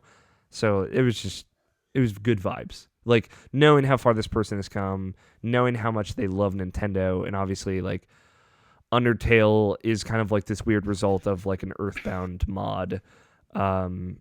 and coming full circle to that and being able to be a part Yeah. of Smash Brothers 1 and another Mhm. like totally new Nintendo game 2, and being the sound of that game is like, honestly, I couldn't ask for a more wholesome good vibes. Yeah.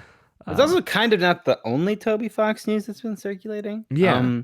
There was we'll touch on I'll just mention it now. So there's been some allegations made against Chucklefish, the developers of Starbound and publishers of Stardew Valley and Time Spinner.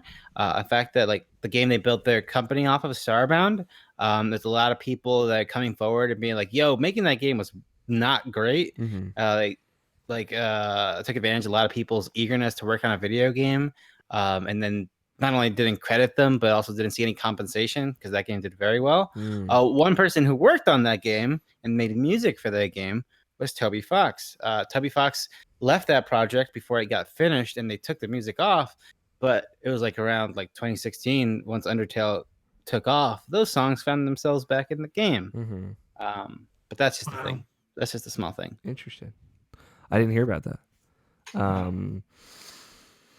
That's the Toby Fox part of the Nintendo Direct. Let me. Super Nintendo games are now there. You got them. If you got Switch Online, you got it. Go have fun. There's 20. You can play Earth Defense Force. You can play the original Earth Defense Force, which Demon's Crest. is you can play Stunt Racer. Puyo Japanese version for the SNES, which I didn't even know that was a thing. Yeah, Super Puyo Puyo 2, which is the first time it's being made available in the US, which is awesome. So yeah, a lot of cool stuff. And, A Link to the Past, Super Metroid, Mario World 2, and Mario Kart, all there. Kirby's Dream Land 3, Kirby's Dream Course. Kirby's Dream Course, which is awesome. I kind of want to... You can buy a controller. I'm tempted to play Kirby's Dream Course online if somebody... I can find somebody who's down. You can buy a Super Nintendo controller. Are you down, Mike? Let's get wet and wild. You can buy a Super Nintendo controller at some point in the near future, I suppose. We don't actually know when that is, but it'll be available soon. Coming soon. $30. Charges with the same Pro controller charger, so that's cool. A lot of people wanted that. They just did it. I think they did it right. Came out the day after the Direct. It's there. Yeah. No additional charge. They said, hey, we're not adding NES or SNES games every month like we were anymore. We were going to add them whenever we feel like it, which Scott White pointed out is kind of like the good with the bad with the good, right? Like, Yeah. It is very... Nintendo's track record, not great. Not great. Yeah, but with that. all the things that I would want on that service are there now. Yeah. So Yeah. I'm not too upset about it, but I understand folks' frustration. Tokyo... If Dad never comes back from getting milk, at least he left us with this bank account with a lot of stuff. Jesus Christ. At least he left his credit card. Well, Yeah. I mean, he's probably gonna spend it on cigarettes. Let's be honest. Yeah, he's not getting milk, dude. He's getting That's true. cigarettes. Tokyo Mirage Sessions, Sharp FE, Encore, coming out January. That sealed copy I have on the shelf behind me, finally gonna get some use. I'm just gonna play the Wii U version though now, because like realistically, what am I gonna do? Buy it again? Yeah, Yeah. that's what Nintendo. What am I? Yeah, I'm not that's crazy what like you do. people. Now? I can see the truth, man. I can see what's happening. Man. Are you sure it's not just some Manchurian gold, my guy? Oh my god, Jesus Christ! Dude, the way that guy says Manchurian gold is incredible. Manchurian gold. It's so good. But yeah, that's coming out January 17th. It's gonna have some new stuff in it, new mechanics. It looks like a new song. But that's another niche game. I'm excited it's coming back. There are 2 Wii U games left. Wonderful 101 3D World. and Super Mario 3D World. Honestly, just make Super Mario 3D World 2 a whole nother one of those games on Switch. And with it, like bundled in, is a downloadable Actually, version. Wind Waker HD is still stuck on. Oh yeah, we talked. Wind Waker and Twilight Princess HD are both there as well. But I don't know. Also, the early reports are that the vagina bones are back in Tokyo Mirage Sessions. Finally, the vagina From bone some narrative sleuths continues. on the internet. They're free. Let's see. I think there were a couple other like announcements. Kirby Super Clash or Super Kirby Clash free to start game. Divinity Original Sin coming to Switch and then dropped. Obra Dinn's coming to Switch. this Play it. fall. And all consoles also. Finally play it, and all other Cool. consoles. Play it. Awesome. Little Town Doom Hero. 64. Doom 64 is getting ported, which I didn't know that was a different game. Yes, it is a completely different game, not made by it. Yes, which is cool. I'm glad they're bringing that back. Some people were really stoked about that. It's really cool. And the preservation thing. That game has only been released on Nintendo 64 because it was like the Arkham Origins bastard child. Like it wasn't made by it. It was made by Midway. It was They just gave them the license and they're like, and how about instead of making Doom for the 64, we just make a new Doom game? Yeah, it's cool. What was it? Little Town Hero comes out October 16th, which is right around the corner as well. It's $25, which is a cool deal. Yeah. I'm gonna buy it honestly for the music alone. Yeah. I hope that's good. Yeah, me too. I'm gonna try it out, give it an honest shot. So, Cool. weird. Like, dude, what is like Jedi Knight 2, Jedi Outcast? Like, that was a weird one. what is Yeah. that? Like a non-canon Star Wars specific Star Wars game from the GameCube Stuck on the era. Xbox game. and A PC. sequel to that as well. Yeah, Where's Republic Commando? God damn it. yeah. Yeah. That's on PC now too. I want to say that is. All of these are on PC. I'm gonna give a think so, little yeah. I'm gonna give a little hint for the BC fans out there. If you like Republic Commando, you should listen to Leaderboard Season 2. That's all I'm gonna say. George. And yeah, mostly just out of nowhere, Deadly Premonition 2, A Blessing in Disguise, coming next year. Like, there is a picture of my reaction to this. I don't know if I've been as sidelined by an announcement since Kingdom Hearts 3. Like, I never thought this would be a thing. I was totally happy with It is Swery doing other stuff. Like, what is this? It's weird, man. So Swery stepped back because he had some health issues, and he fucking came back hard. He came back hard, dude. He already made a game. He's still working on. He made like 2 games. Life. Yeah. So I wanted to. It's so out of nowhere that even the giant bomb guys lost their minds. Yeah, like Jeff got Yeah. excited about it, which never happens. Yeah. Yeah, exactly. That's a very good reaction. Because they thought it was just a port, and then they just unceremoniously, They saw it's the 2. two. It's like, what?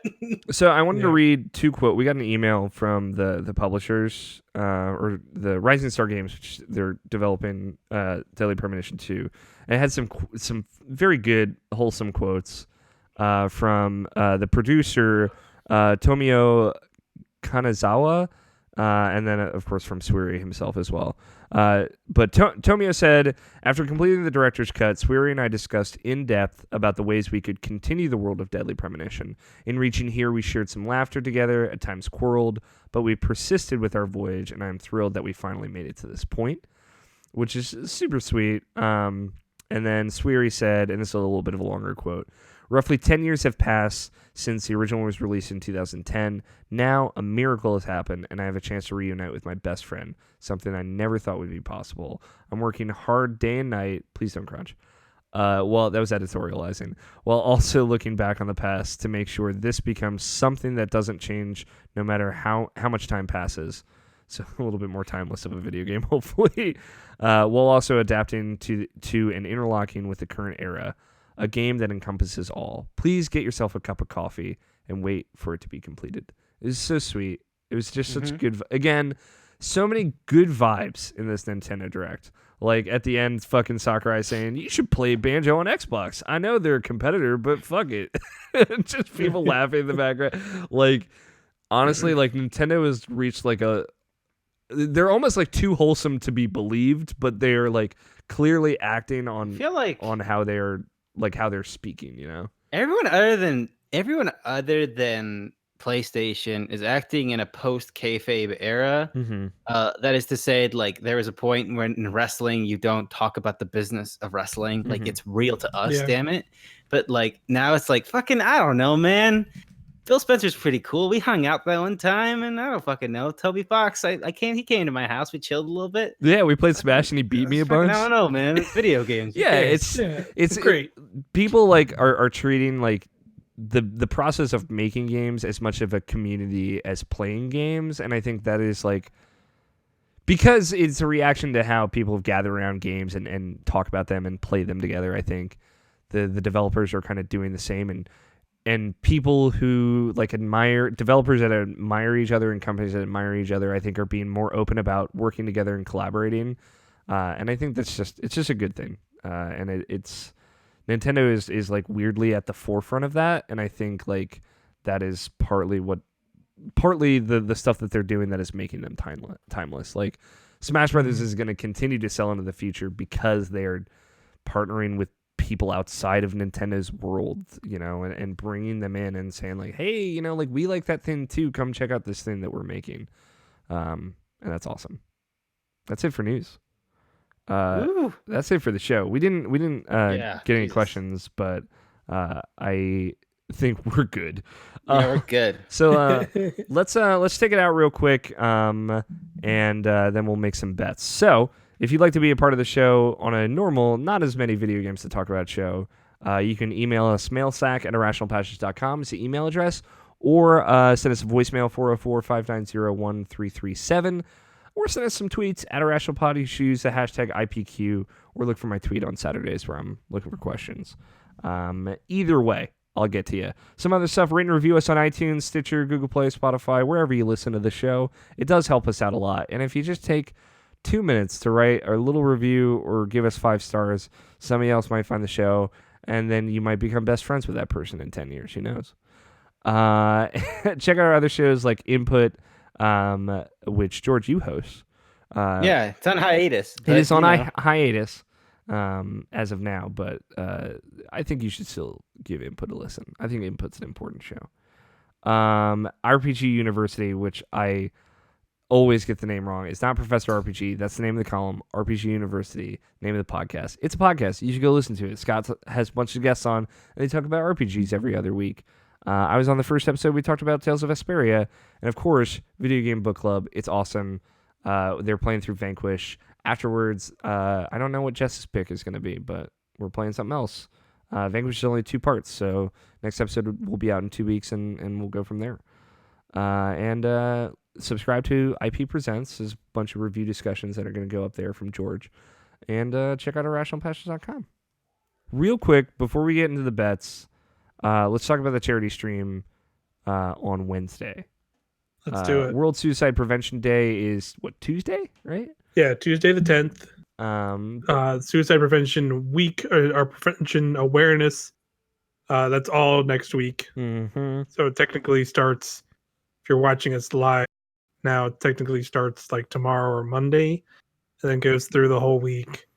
We're going to be streaming not every single day, but close to it. I'm playing Zelda Tuesday night, the usual Tuesday night Zelda stream, 8 p.m. That's like the actual kickoff for us in some ways. Although our donation page is up, so hey, feel free to find the tweets and find wherever we have that donation link posted, and we already got one. There's like an abbreviation for the page. It's something /IrrationalPod, but like it's like the World Suicide, like it's like all this letters like abbreviated, so it's really hard for me to remember. But we'll have stuff like during Wednesday is going to be the big stream, so you'll be able to find like all week you'll be able to find stuff. Don't worry. So you're doing it Tuesday night. Wednesday at 4 p.m. Eastern. Quinn and I are kicking off the kind of all day stream. We're probably going to go to like 10 or 11, I would bet. And I would say there's safely going to be some Smash Brothers toward the end. So if folks want to come play with us, look for that. We have not figured out what we're going to play yet, but we will know by Monday. So if you haven't already missed the stream, you can go check Twitter and see what we're going to be playing. So and then Thursday night, I think almost like all night into the morning, Scott is going to be playing Borderlands 3 since that'll be launching. He's like the one person at our site that's excited about it in some ways, but I'm sure interested, I'll say, but I just don't have time for it. Yeah. And then George, you're doing Saturday morning. Yeah, I'm doing Saturday morning. I will be playing through bits and pieces of Lollipop Chainsaw, Brutal Legend, and American McGee's Alice. Oh my God. Some old video games. You and Justin Graffius are the only people, and my brother Brady are the only people that know that game exists. I'm convinced. Yeah, I know. All three. I assume you like it as well.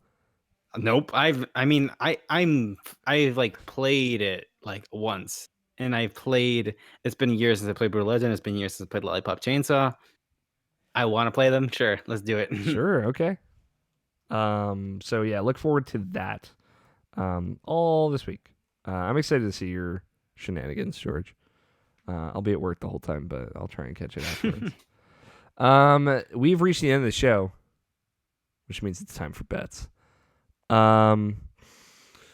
This week's bet, I'm gonna be real. I'm having trouble throwing together a bet. I'm trying to think of something. I feel like Borderlands is the way to go with this. I don't want to do Metacritic. I can't think of a good Twitter one. Maybe like the launch trailer, like something with the YouTube comments. Ooh, you know what? I've got it. How many times will Claptrap speak? In like separate times will Claptrap speak in the launch trailer for Borderlands 3? So you're talking like he says like a full line of dialogue or Or sentence? A word. It has to be like a word. It can't be just like a grunt or sound, but like. So he has to be like spoken word. Yeah, and if it's like one continuous sentence, that counts as once. Okay. If it's like a paragraph, that counts as once. I mean like different cut parts where Claptrap speaks. But as long as it's just like a single word, though, It counts. that counts. Yep. Okay. A full, understandable word. I'm gonna go once. That's what I'm gonna say. He's gonna say it as a punchline to the end of the trailer. It's gonna have like some like Black Keys song while some like action's happening, and then he's gonna be like, "Oh, blah, blah, blah," and then Yeah. like unstores now. Okay. I I was gonna say 3 times. I feel good about 3 times. That's what I was gonna say. So I'm gonna say 4 times. All right. Scott, I'm going with nothing. 0 times. Ooh, that's Not gonna be in it. That's a bold bet, honestly. Well, he could be in it, but what if he doesn't speak? What if it's Yeah, all? exactly. If he just makes random robot noises, it doesn't count. Yeah. Yeah, it could just be like the last trailer where it was just like a music track and there was no dialogue at all. So Justin in our live chat just brought it to my attention that there's going to be a sequel to Alice Madness Returns, which sounds like a mistake. Yeah, I think that you might be onto something, Scott, because he could just be like just there in the background. He's not a playable character like he was in pre-sequel, so who knows? That's good though. I like that bet. Last week's bet. Now there's some contention with this, some valid contention. Last week's bet was WoW Classic release the week August 26th. Currently, it was number 1 on Twitch with 318,000 concurrent viewers. It was over 1 million at some point, which was wild. How many viewers will it have this time next week? Scott did point out to me, WoW got DDoSed today. So Yep. the viewer count will likely be inaccurate to what is like genuine. I said 111,000. Scott said 290, which it was earlier today before it got DDoS. Scott did point this out to me before the podcast started. Tony said 200,000. Namshin did not bet. Currently, it's at 108,000. So what do we want to say? Do we want to scrap the bet, Scott, or do we want to just go with what we got? I'd say part of bets is going with what you got. It's true. The random nature of it is truly the heart of it. All right. That brings team about to bust a bet up to 27 points. Team doubling down still has 22 points. Team Super Pink Girl Power is still at 3 points, but just so you guys know, all your points are worth like 5 or 15 or whatever. We're not really sure at this point. It's still 5. It's still 5. I'm working on a better system for next year, and also I'm hoping like I have a different plan for E3 bets next year and for Game Awards bets this fall. So this particular one should be worth 10. it should be worth 10 because we got two. No, two it's folks because here. we didn't have a guest last week. Yeah, you're right. yeah, it's Right. true. I was forgotten. You were forgotten. Mike was forgotten. He'll never let me fucking forget. That's for sure. No. Well, actually, no. Wasn't it the WoW one that was worth that much? No, it would be the one that they participated in next. So, all right, that's it. That's the show. All right. How you feeling?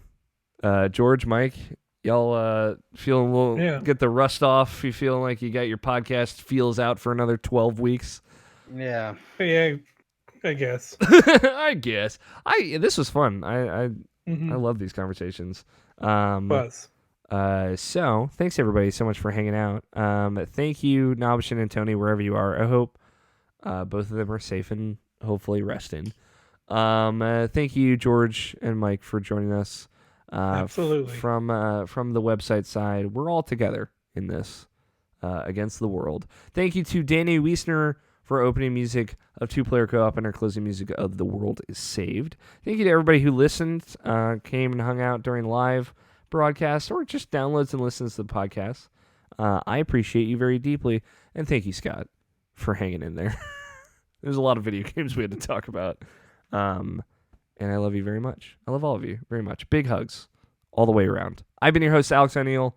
Play your games, stay irrational. We will talk to you all next week.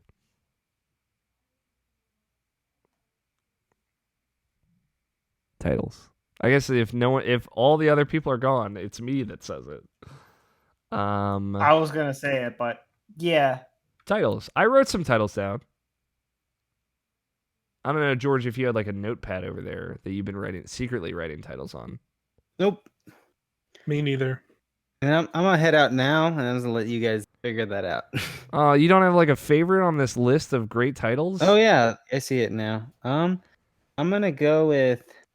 Oh man. I know Let's I'm chill not out as and good be as legends, Nobishin. bro. All right, listen. Let's chill out and be legends, bro. Okay, cool. Have a good night, George. I love you. Good night. Bye. Just like Jerry, Cool. he doesn't say I love you back. Got him. Scott, you want to read some titles? Yeah. We got Heads or Tails. We got Cozy Vibes. The fuck? I believe. I think it's supposed to be Goo Ogres. No, it's Gogers. Oh, Gogers. The goat, Okay. the goat ogres, and I call them Gogers. Oh, okay. Okay. I love how it's written. Honestly, that's the best part of the bit for me. Ogres, yeah. We got Let's Just Chill Out and Be Legends, bro. Let's just do it, man. Yeah. Don't you wish your burnout looked hot like that? Is it King Louis? And Manchurian Gold. Manchurian Gold, baby. What do you like, Mike? I also like the Let's Just Chill. and Be Yeah, Legends, it's pretty bro. good. Do you like that too, Scott? Yeah. I like Gogers a lot. Mike, I have to actually make sure of something real quick. What? I think this is episode 430. 438. It's 438 in the doc, but I thought in the episode live this whole time it's been 439. So I honestly don't know which one is right. And I have to reference our website. It's at some point you just get so high up in the numbers. Yep.